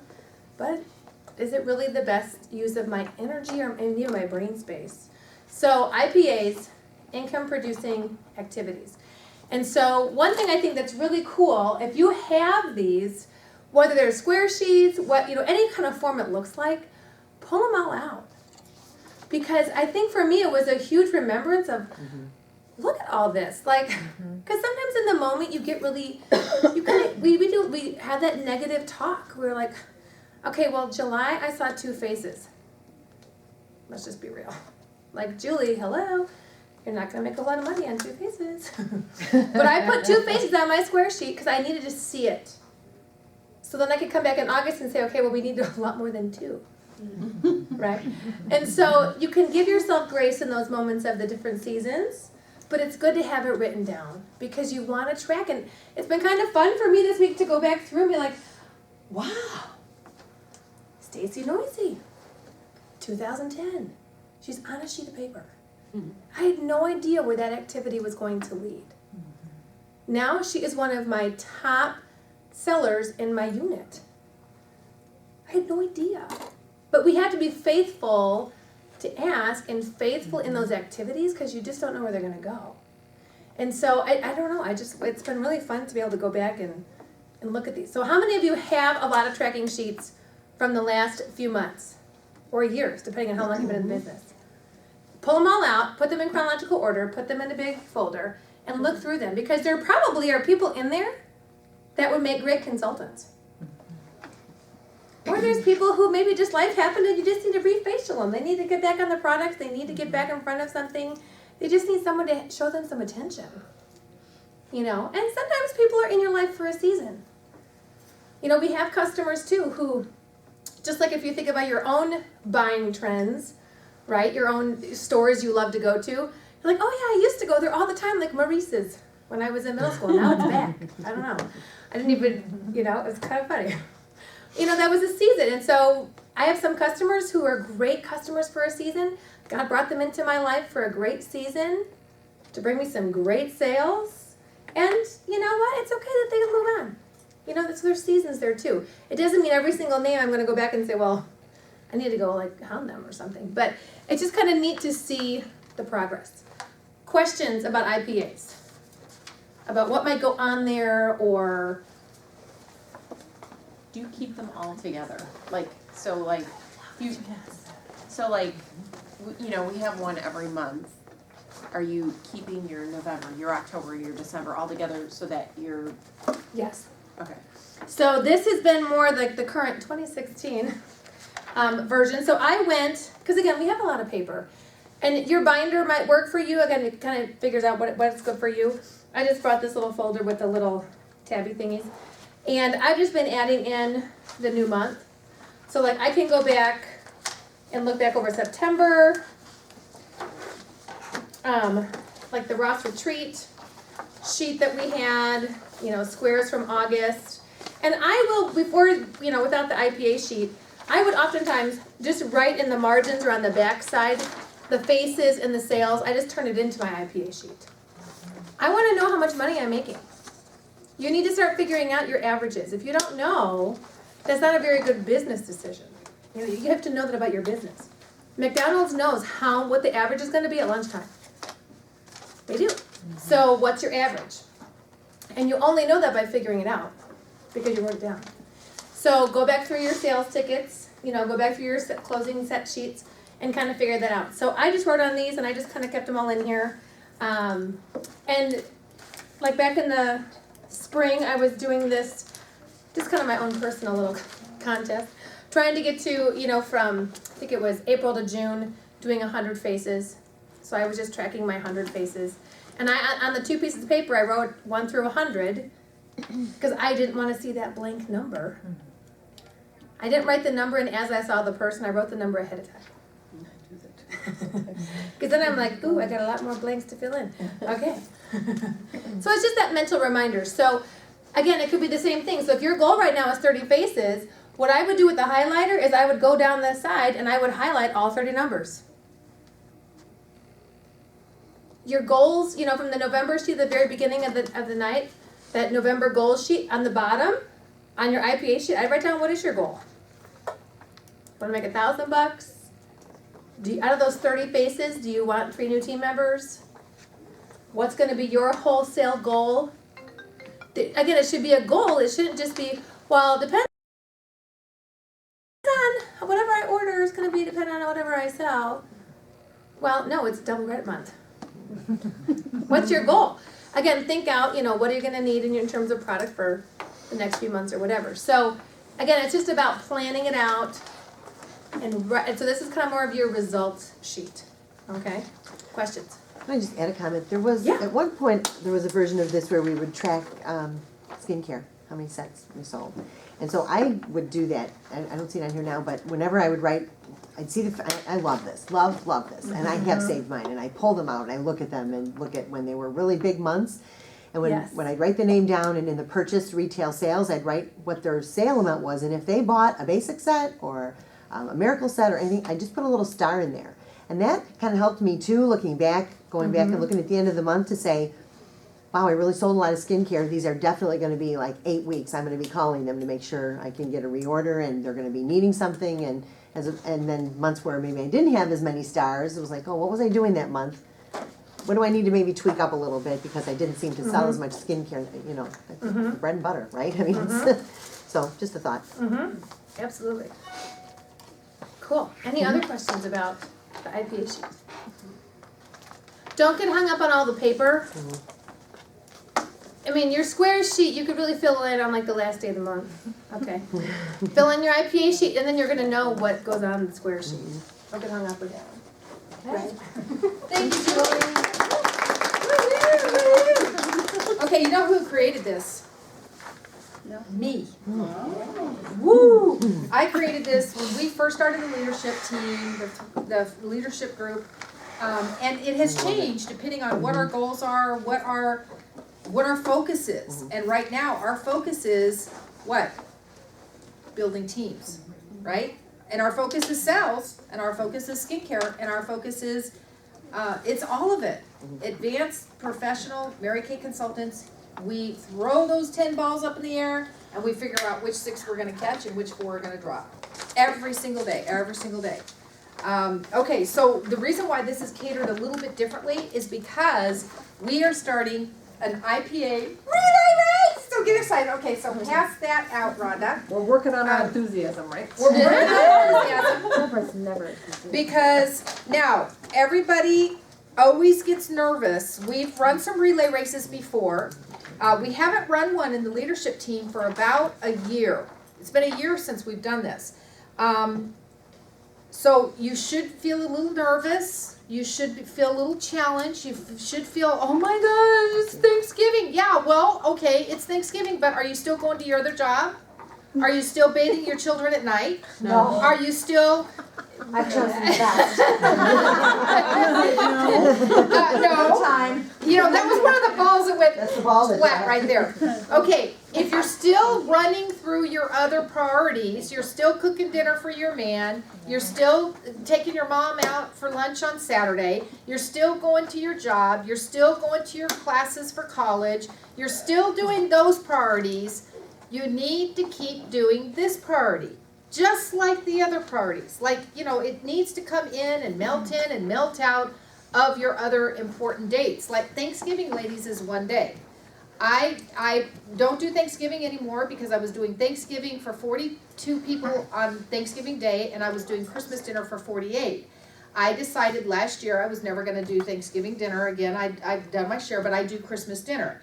Even on those 10 Thanksgivings that I did dinner for 42 people, I started the day before. I don't believe in getting all hung up. Oh, it's Thanksgiving, it's Thanksgiving. Don't get caught up in that vortex, ladies, especially if you don't have children. It's one day. It's one day, and then you get to go shopping the next day, or you get to have your Black Friday sale, or you get to have your open house, whatever. So you got to figure out how you're melting this priority in and out of Thanksgiving, Christmas, Hanukkah. You're doing it with your other stuff. Do it with this too. Make it a priority. So that's the reason why. There's some method to this madness. The reason why we're doing this right now is because Thanksgiving is in 2 weeks. That's why we're doing this. So that we keep it on the front part of our brain. So the first thing we're going to do is I want you to pull out the IPA relay race rules and guidelines. Okay, so pull this out. And I'm gonna give you your team, your list of team members in a second, but we're gonna go over kind of the criteria. Okay, the contest is going to start Tuesday the 15th.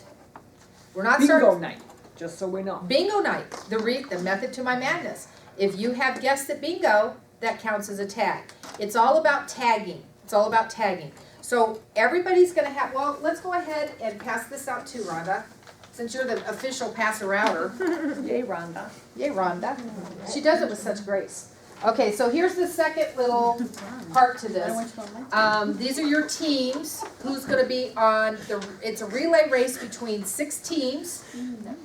And our leadership group is about, I can't remember how many people I counted up. 18, what's 18 and 15? 33. 33. So there's 33 members of the leadership team. It's just that there's only 18 here local to us, plus the directors. So these are your teams, and we're going to, once we get through the rules and regulations, we're going to talk about teams. You guys are going to have a chance to talk to your team captain. We're going to split off in groups, and so there'll be a chance for you guys to do that. So let me work through the rules and regulations first. The contest is going to start Tuesday, November 15th and end Wednesday, November 30th. The reason that we're starting on Tuesday is don't start booking appointments. That doesn't mean you start booking appointments and start booking your IPAs and start doing your faces. It's not that you start doing that on the 15th. You want to start right now. Today, video people, which yours tomorrow, Friday, start banking your tags, because it's all about tagging. So each tag, like a tag is, if you get a booking, I don't care if it's a facial, a party, on the go, an open house attendee, if you guys are doing your open houses and you get somebody who says, yes, I can come, and you confirm them with a time, that to me is a booking. That's an opportunity for you to be in front of somebody who you're going to be able to meet some needs for that person, okay?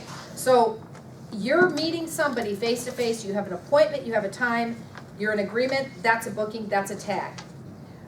Holding a selling appointment. So your selling appointments do start on the 15th, okay? So, but what you need to be doing is booking those. You can start banking your tags right now. So you could be booking, like if you're looking at a snow blizzard on your date book, you got to spend the weekend getting some stuff on your books so that you can bake those, because the minute that the contest starts on the 15th, you can have your tags ready, locked and ready to go, locked and loaded. Okay, a confirmed call-in that you've gotten an email confirmation back from your director. Now that doesn't mean, and Slotty, you're so cute, I can pick on you because you're mine. Okay, so let's just say Slotty emails me and says, okay, Sherry's calling in tomorrow at 10. And then she thinks that's a tag. That's really not a tag. Not until Sherry emails me and says, thank you for being on the call, I'm a 0. Don't understand that, but we get them. So she's a 0. Until you get that thank you email back that your director says, thank you, Sherry, for calling in, and she copies you on that email saying thank you for calling in, that's when it's a tag. That's when a marketing tag. Now, Slotty could come back to me and say, well, Sherry said she called in. But if Sherry hasn't emailed me, it doesn't count. She doesn't count for her marketing calls, it doesn't count for anything. The girl, so you're, you know, we're all trying to figure out what's our place, what's our position in this. Your position is to encourage that, did you email Deborah? She's really nice. Did you email Deborah? Oh, you didn't email me? Oh, you called in? Well, it doesn't count. I don't get credit for my contest and you don't get credit for the $150 drawing unless you email Deborah. Do I need to email Deborah for you? I mean, you have to really stay on them gently and professionally for them to remember all these things. A guest at an MK event. So what could you be doing right now? Getting your guests lined up for Tuesday night. Because if you have 3 guests walk in, that's 3 bank tags. Bam! When you start your relay race, you can go, because I know I've got 3 tags ready to go. Three times around. Okay, so I'm gonna get to this. So some of you have played this before. Who's been in a relay race with us before? Okay, sorry, this side of the room. Yeah, sorry. Okay, so guests at an MK guest event. Several guests means several tags. Hosts sell orders of $150 increments. Because right now, ladies, a lot of us are putting in 150 here, 200 here, a customer orders 113. So every time you have, let's say you have an order that goes in for 100, that's not a tag yet. But the minute you have another 50 go in, that's a tag. If you have 450 go in, how many tags is that? That's like 2 tags, right? Yes. So wholesale orders going in can be tags. In $150 increments. You know, that's okay. 3, yes, it would be 3 tags. Thank you, Debbie. I love the mathematicians in here. Early star done. Who's already an early star? So, boy, that's an early star Oreo. So you have to be an early star. That's like, You're close. So if you got that already, bam, you're done. Now I added one in that is not on your list. Add this to your list. If you're registered for January Jam, bam, that's a tag. So all you Wisconsin people, and all you Tennessee people, and all you people who are traveling in from Kansas, get registered for January Jam, send your money to your director because that's a tag. Okay, that counts. Again, this is all centralized on income producing activities. You know, when I'm really going for a big goal, and I'd say national is the biggest goal I've ever had. You guys think you got EBGBs? I wake up in the middle of the night going, and Cliff will go, what's the matter? Oh, just that national thing. Okay, well that national thing. Because you know when you really kind of feel like you've wanted something so long. And then you know what happens is it like the car, your first free car, and then all of a sudden you realize, I'm going to get that car. I don't know what happens. It's like this feeling comes over you. It's like this rush, it's like, we're going to get this done, so talk about the good EBGBs. There's good EBGBs. I wake up in the middle of the night going, did I do that? Did I do that? Did I have so much mud going against that wall? I mean, Pam says, man, I think you're going to be a national by tomorrow. Because we're doing lots of things. And when I'm really working on a quantum leap, on a big goal, you guys, I don't care if it's Christmas. I don't care if it's my son's birthday. I don't care if I'm pregnant with, 6 babies. When I'm working on a big goal, I ask myself 2 questions. And Kate, I love it. You centered right into this. Yeah, baby. You ask yourself 2 questions. Like right now, between November 15th and November 30th, is what I'm about to do gonna pay my paycheck? I'm talking Mary Kay paycheck. Is it gonna pay my paycheck, or is it gonna help me meet my goal? If you say yes to those 2 questions, you're allowed to do the task. If you can't, and this is just your Mary Kay world, if your question is no, the answer is no, let it fall away. Just for 15 days, just let it fall away. That means checking it. You should see my office. Kate, you would think you were living at my house. Julie, do you know what I did the other day? I said, Karen, get the suitcase, one of those empty suitcases from downstairs, because I have a suitcase for every event. They're lined up in the garage. Cliff made me this really fabulous thing. So all I got to do for bingo, I grab the bingo suitcase, throw it in the back, there we go. MKA, I grab my suitcase. I don't have time to be pulling out stuff. I said, you know where the empty suitcase is? Go get it, Karen. She runs downstairs because she can't, because she's skinny and little. So she runs downstairs, she brings up the biggest suitcase. I said, see all that on that work surface? Because I have a big, long work surface. I said, take all of it and throw it in the suitcase. See that work surface over there? See all that? Crap. See all that? Take all that, throw it in the suitcase. Zip that suitcase up and we'll open it up on December 1st. She's like, really? I said, yeah, I don't need it. And it was cluttering up my psyche. So I don't just put it on the floor. I put it in the suitcase. And I said, Karen, take that down to the basement. But then I helped her because it was really big. Okay. So, is it going to meet your goal? Is it going to help you meet your Mary Kay goal? Or is it paying your Mary Kay paycheck? If the answer is no, don't do that task for 15 days. I double dare you to take that challenge. Okay. So now, all tagging will be done by texting. No other form of communication unless your team sets it up something in advance. It's all texting. Don't email your teammate and think that, because you know some of you at work can't check your emails. Don't do that to your team members, because what's going to happen is we're all going to have, like, there's going to be some of us, like, I knew this was coming, so I got 14 tags waiting. I don't know about y'all, but I've been booking people going, well, I don't want to be the one hung up. So I've got some tags saved, right? I don't know where I was going with this. Okay. Don't be bugging them at work. Don't, Texting, yeah. because you're gonna get a text and it's gonna go, somebody's gonna go tag you're it. Well, if you already got a booking, you can just pass that tag on to the next person. So texting, no emailing. Don't leave somebody a voicemail. You don't need a voicemail. What you're gonna text is, tag you're it. Like my person, look at your team. Like me, Laura M is right before me. So Laura's going to tag me. She's going to go, Deborah, tag it, you're it. And I'm going to confirm it. I'm going to say thank you. You know, Mary Kay to ya, love you, whatever. Confirm that you got the text to that, and then I'm going to go to Monica, because I'm the last person, and I'm going to come back up to Monica and I go, Monica, you're it. Tag, you're it. And then it goes on and on and on. So texting. Now, if you have a situation where you're at work, you know your phone is in your locker. Nurses, people who have, if you don't have access to your phone for 3 or 4 hours, just let your team know. Let your team know, hey, I can't look at my phone for 4 hours. Let them know. This is all about communication and getting better at communicating on this kind of level. Each team is allowed, now this is where I let life kind of help you guys, because of Thanksgiving. One day, we're all going to cook turkey and eat, and then go like this the next day. Each team is allowed 4 skips. 4 skips. A consultant can skip her turn, but only take 1 skip per consultant and only take 4 skips per team. So if you burn those 4 skips, in the beginning, don't do that. You're going to need them at the end.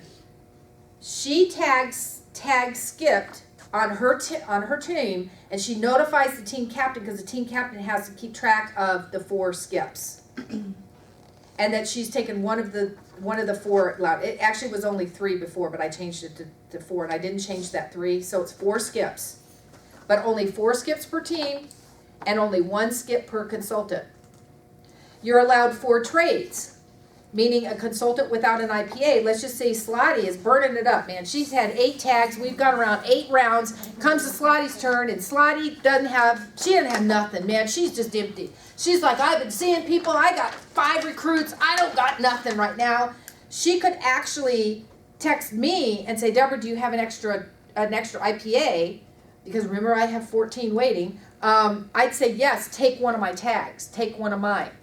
So she gets to take one of mine and trade. So a consultant without an IPA can trade with another team member for one of her IPAs, but needs to tag trade with the name, like you would text my name, tag trade Deborah. And then that IPA can't be used later, and then you have to notify your captain that you've done that. But she can't trade with you. You're not on her team. No, if we were on the same team. She's like, don't you be taking You're out. with somebody on your team. So Monica could trade me with a tag, okay? You're allowed 3 passes. Here's where it kind of gets sticky, because if you've got somebody like Kate, she's in court, she's a lawyer. She's in court, she can't look at her phone for 7 hours because they're, whatever. So she is gone like siesta. She's gone, She's gone to the black hole. You know, the black hole that all of our recruits go to, we don't know where that is? Okay, she's gone there, okay? If the team captain hasn't heard from the tag consultant within a 24-hour period, the team captain only can pass that team member if she chooses, and the team captain texts tag pass to the next team member in line. Now, the next thing that says not, the exception, teams with 8 team members are allowed 5 passes, make a mark through that. That one, I did miss that. Where? Oh, Team with 5. oh, Team with 5 players? no, I guess I did take it out. Exception teams, oh, I did take that out. I've got with No, I've 18 got it. members. Okay, take that out. Okay. Yeah, There's no 8-person. We don't have team. anyone Oh. with 8. yeah, exactly. So if you have that on your piece of paper, to mark that It's out. the cut and paste could kill us. It is, the cut and paste. Okay, so you're allowed 4 skips, 4 trades, and 3 passes. But the 3 passes is the team captain making that decision, okay? The team who finishes with the most completed rounds wins first place IPA relay race. When your team goes from first consultant to the last consultant on your team, then going back up to the team captain, that is considered 1 round. The team captain will post on our Facebook leadership page when her team has finished 1 round. Not the team players, only the captain does that. Okay, because we don't want to get confused. Because we'll have this running, you know, for 2 weeks. The team with the most rounds at the end of the contest wins, and I'll be emailing some updates as we go. All right. Team captains, do not post the last 24 hours of the contest, because the last 24 hours, that's when the miracles, I don't know what happens, but everybody kind of comes on strong that last 24 hours. Because we'll come up to the last 24 hours and somebody will have 8 rounds, somebody will have, one team will have 8, one team will have 9, one team will have 7.5, one team, and then that last 24 hours, we want to keep it kind of a mystery and secretive, okay? We are also going to recognize the Master IPA Queen with the most tags. That's why you have this sheet here, is not only for the leadership group. I want you all to try to achieve 20 to 30 IPAs for the month of November, and you should already have some of the stuff that you can fill in, because it's the 10th, right? So you should have some stuff you can already fill in.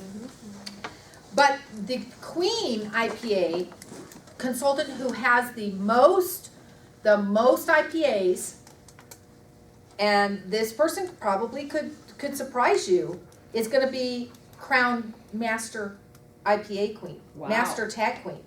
Okay, so did you see this? Okay, so the Master Tag Queen will be properly crowned with flowers, applause, and praise at the December Stiletto Step Up Workshop. If she lives out of state, we'll buy her a new pink castle to live in. Ha ha ha. Okay, just I want to see who would read to the very end. Okay, but here's the deal: the Queen, the IPA Queen. Now the winning team. I don't know what you're going to win yet, but you know what I'm thinking? I'm thinking the winning team should like all go in the pink Cadillac and go get ice cream together or something. Wouldn't that be fun? Yes. Okay, something like that, plus prizes, because we love to give you guys prizes. But something like that, wouldn't that be fun? What if there's not a pink Cadillac on the winning team? You're gonna go with my Cadillac. Oh. Do we get We're to gonna drive get it? one by November 30th. No, but if somebody on your Pink Cadillacs on team, the side of another car. if somebody on your team has earned a car, they can drive my car, because they're insured on my car. So there you go. So I think we're gonna do something like that. The winning team will do something in the pink Cadillac. Maybe Cadillacs, I don't know if I can count you in on that. But the Queen Mom is Nice. gonna win this. Wow. Okay, so I know some of you already have one of these organizational storages from MK Connections, but this is really cool because this fits in here, right? So, I mean, this is the coolest little thing. And so the Queen Mom is gonna win this. And something else pretty special. Stacks on there. What? It also sticks. It stacks. It has this little thing. When you take it out, take out the one inside, Okay, the video people are learning right here with me. because you got stuff in there, okay? I Yeah, know, that's isn't gonna be that full. cool? Close it. Look out on the back, there's a flap. Right here. Yep, and it goes over that. Now you pull the handle up. Ah. Yeah. Now you're going. I look so professional. Now, why am I giving this away? And I don't know. You better be queen. But isn't Because that you already cleaned off your desk. Yeah, somebody take a picture. Take a picture of the Queen Mum thing. And then I'm thinking, the Queen Mum, we're gonna do something special with time. Okay, we're gonna do something special for that person. I haven't figured that out yet, but trust me, it'll be really, really special. Mentoring session, maybe I'll just take that person for ice cream. I don't know. But we'll do something special for the one who has the most IPAs individually, and then the winning team. Now, go to your team sheet. Here's your teams.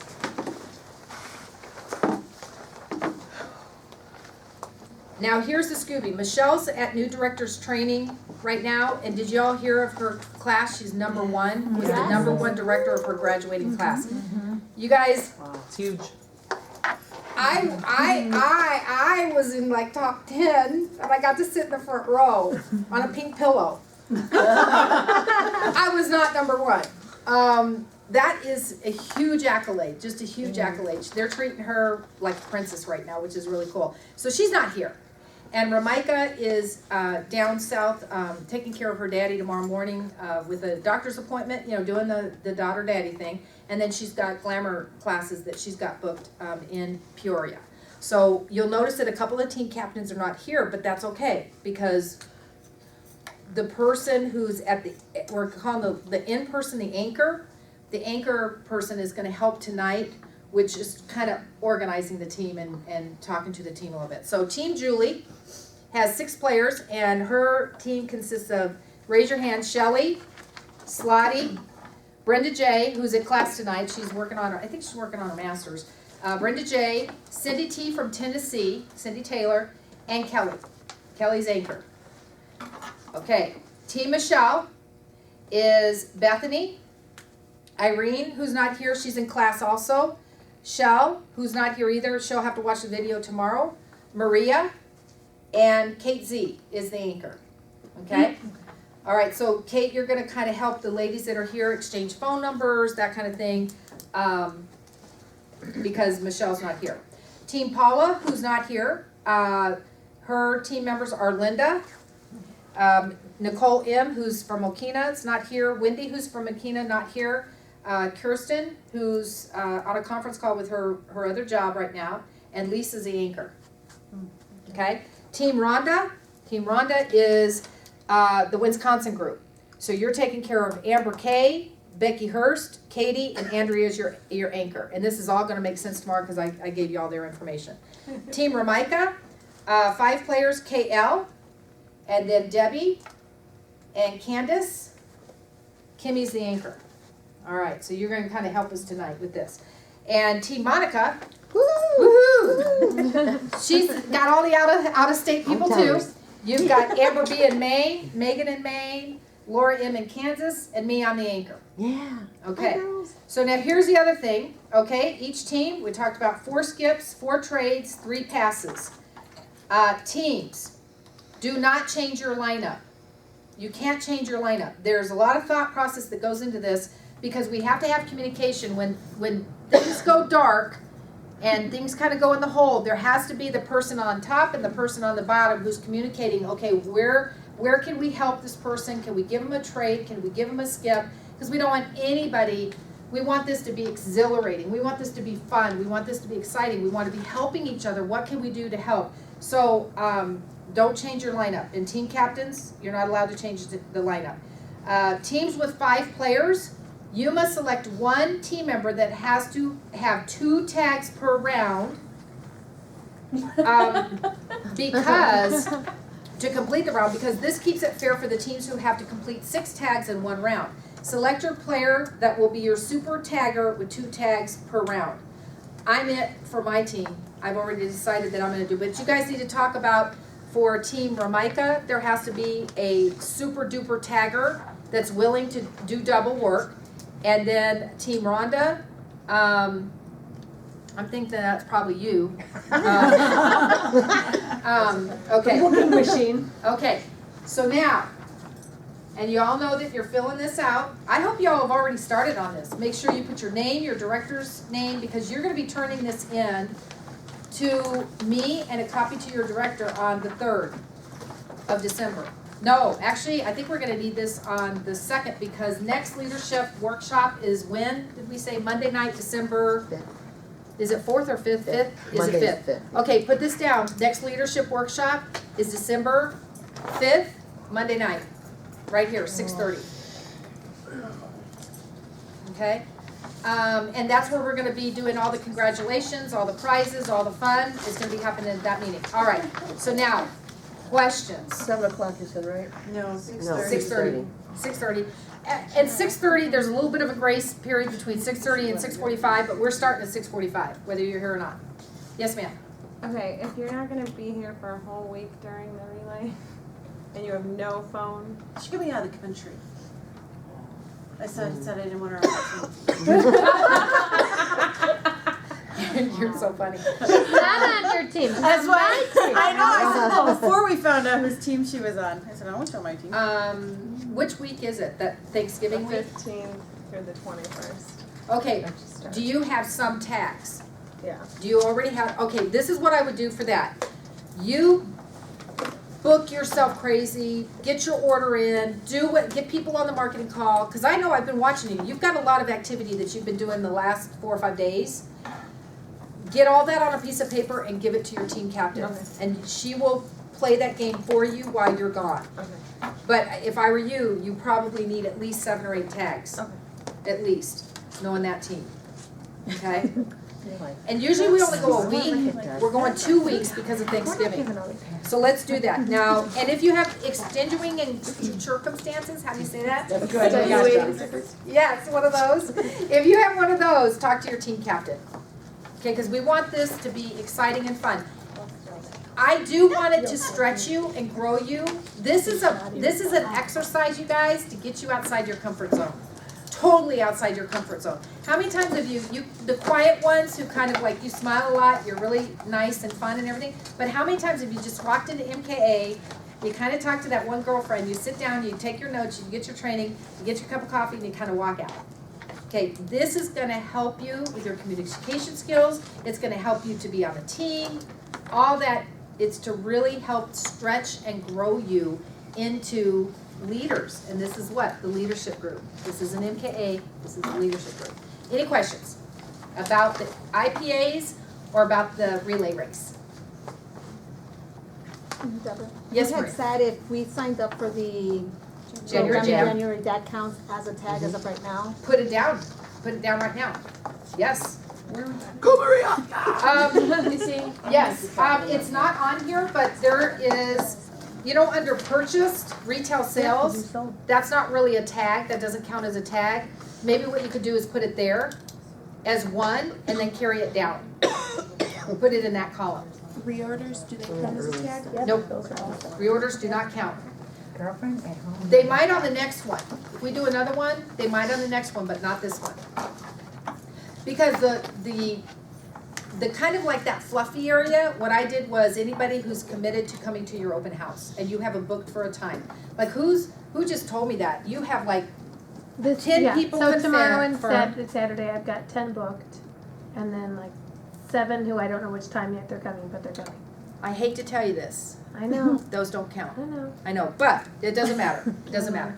Okay, so. I know you didn't ask me on what day to start this. I know. I know. waited. But you'll have a million from Can that. I ask you a question? I'm Yes. not, it says confirm call-in, email confirmation from your director. That's a tag. What is that exactly? The marketing The call. marketing call. Oh, okay. So like when Sherry calls into the call, you make the reservation, she calls into the call, she emails me, I'm a 2 or I'm a 10, let's go positive, I'm a 10, then I'm gonna email that thank you back and I'm gonna copy you on it, that's a tag.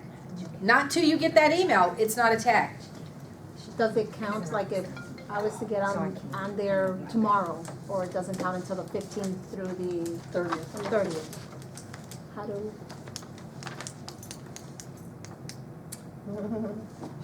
I don't want you holding anything. Right. I don't want you holding anybody.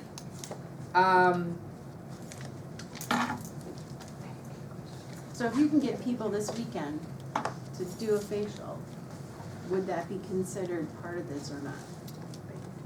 I mean, isn't it the banking you talked about? Yeah. I'm a little sick that I Yes, it's count just my banked. holiday open house. Yes. Okay, so Yes, it's just banked. it's just baked. It's just baked. Yes, it's just baked. Marketing calls, faces, bookings, yes, they're all baked. So that when somebody tags you on Tuesday night, and what's gonna happen is Tuesday night, you'll watch all 6 teams. Round 1, round 2, round 3. They'll go really fast Today because, forward is the banking. Yes. For the entire month, or from Yes. today Today forward. on. yes, Okay. from today on. That'll be fine. Exactly. And remember, your video people don't get to watch this till tomorrow, until Mikey does his magic, and we can email it out to everybody who's not here tonight. Any other questions? I do. Yes, Debbie. I'm working on a couple people for bingo on Tuesday. Yes, the counts. So they would be counted as the IPAs for Tuesday, but do I just put, I don't know how to fill out the form. Do I put their name under the guest at IPA? Do I put them over here, because I'm not really a face and I'm not selling them any money, so it's not really an IPA here? Where I would would I put put their them? name, I would put their name under guest event. Where's the guest Okay. event? Yeah, I would just put Sherry White. Okay, just put their names there. Okay. Yes. I was wondering how, do I put the names here and then work around? I You're didn't putting know. your name, the way that you're doing this is you're putting their name really in that second column where it says list all faces. Right. So then you go across from there, and you But- would just leave things blank, so, cause she wasn't purchasing at bingo, you're just gonna put, like, what I do is I put the date of the guest event, so I would put like a B for bingo, and then like 11:15. She's Right, coming but they're back. not, but I'm saying they're not buying, they're not a $30 Right, so you're- face right now. But don't look It at just the don't- face. Don't look at that. Don't really look at that, where it says sales over $30, don't really look at that. Oh. Unless I they mean, qualify. Unless they sell- qualify. I would say, they do mark it I as would say 2. kind of just draw a little arrow from where it says sales over 30, draw an arrow from that over to the column where it says purchase retail sales. Gotcha. Because the face itself is not. And you an have to IPA, but remember, they have to who spell it created the with form? It wasn't the English teacher. My heart was in the right place, but yeah. Because they It could. works. They But can it do works. it. One They is can with do a their- lot You of can stuff. get something- 3 IPAs from one person. Yes. Yeah, You can get the exactly. sale, you can get the marketing call, you can Right, get the that's guest. how I- So then you're you just working go boom, full boom, circle. boom. So Julie's right, go ahead You and just put their wanna name put their in the names first down the column. left-hand I side. Right. already did, yeah. Yep, and And then then you're just checking off follow whatever over they as your do. check, because if you take one person through the system, you can actually Three get things. Yeah. 3. I and think if Kelly she- counted and as isn't there like a 5 qualified IPAs recruit? once. If it's a qualified Yep. recruit, Qualified There you go, team baby. member. she could And count then in four this little times. column, put how many they had, so then at the end of the month, you just add, then you can just add it up. So if like if this one person has 6 IPAs, just put a 6 here, and then you just can add it up at the end. Okay. I can say this because I'm getting organized. Yes. Now, here's the deal. The minimum you should be going for is 20 IPAs for the whole month, right? I'd love to see the group master 30. And who would love, like, who's the superstars in here that really want to go for the Queen Mum? Like the Queen Taggart, the Queen Bee. Okay, because here's the deal. Raise it high. I think we need to include directors in this. Oh, yeah, the name. So, yeah. I got a big weekend of banking. You got a good banking weekend. Because I'm thinking we'll have like maybe a little director category and a consultant category. Because, you know, these Let's ladies, Yeah, they'll like be the banging director out. could come with the Let's back. go. The Queen Mom director, right? I have a question. Yes, Come ma'am. with So what? when you were saying her open house didn't count, you meant because it was before the 15th, Yes. not because the event. Yes. So when I have my open house, that counts as an event. Like that counts, every person that purchases counts as an IPA. Every person who confirms a time with you at your open house. So like, you know how open houses, you know how sometimes you just go, okay, come whenever you want? But the ones who are doing $3,000, $5,000, $15,000 in an open house, they know they're scheduling appointments, a Right. time for that person to come. When you schedule, hey Sherry, you're gonna come to my open house at 10 o'clock Friday morning, that's a booking. Gotcha. But you have to have like, you know, it can't just be whoever comes, you know, because that's teaching us to be proactive. Like, when are you coming? Gotcha. Okay. You know? Got it. So they count. So if you've got 8 people coming to the open house and you have a time for them, they count for 1 tag. Okay. Okay. Now, the only day that you don't have to respond to your team is Thanksgiving. From like maybe 11 o'clock the night before to maybe 8 o'clock the next morning. Maybe that's our, what do we call that? Grace period. Mine Grace. is 10 to 7. My do not disturb goes on my phone between 10 to 7. 10 to 7. Oh, and that's the other thing you have to set up with your teams right now. What is the expectation? Some of us go to bed at 10, some of us go to bed at 11. There has to be do not text after 10 at night or before 7 in the morning. You know, figure that out. It's 5 in the morning. That is why I have a do not disturb on my phone. I have texted her. I work at 2 o'clock in the morning, well, I got text her. I have texts from like 3 a.m. from Here, Rhonda. you guys, does everybody know how to do not disturb on your iPhones or Androids? Does everybody have do not disturb? Yes. Okay. No. Okay. You have an iPhone, right? No, I have it, I just don't use it. If you feel that it's important, your team, you guys get to make the decision on your team, what you're willing to do, what you're not willing to do.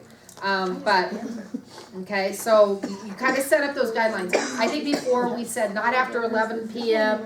and I'm not answering any text before 9, sorry. But even if you're on Do Not Disturb, doesn't it still just go into your It goes queue? into my Yeah. phone, it goes See, into so my queue, I you can just don't hear it. That's fine. Right. Yeah, but you can still queue it in. Right. Right, it'll be there when I wake up. Now, if you tag somebody and then for whatever reason the team is going, well, where does she go? Where is she? She's MIA. I haven't heard from her. Where is she? Blah, blah, blah, blah, blah. You have to notify your team captain. Don't call me. Call your team captain and say, oh my gosh, this person's got MIA, because then the team captain can say whether she wants to do a pass or not. Trust me, it's going to happen to every team where you're going to pass somebody because somebody's going to have some family emergency or something. But that doesn't mean that person doesn't go right back and get back on the stick the next day, right? Okay. And how long are we gonna be waiting for that? Like if they don't hear, let's say from me, how long are they gonna give me to reply? Well, what you should do is if you get a text, you should say, Acknowledge I have. got it, confirmed. And then if you don't have any texts, you could text your next girl in line and say, hey, I don't have any tags, but I'm working on getting a booking. I'll let you know as soon as I get my tag. Let the next person know what's going on. So if you go MIA for 8 hours, she knows why. You know, just communicate. Keep communicating. I would exchange phone numbers, exchange email addresses maybe, exchange information. It's a wrap. Okay? Hello, goodbye, video people. All right, since I don't know if I know how to do this, Lisa. Push that little silver Right button here? right there, yep. That'll pause it and I'll come around and I turn it off. confirm.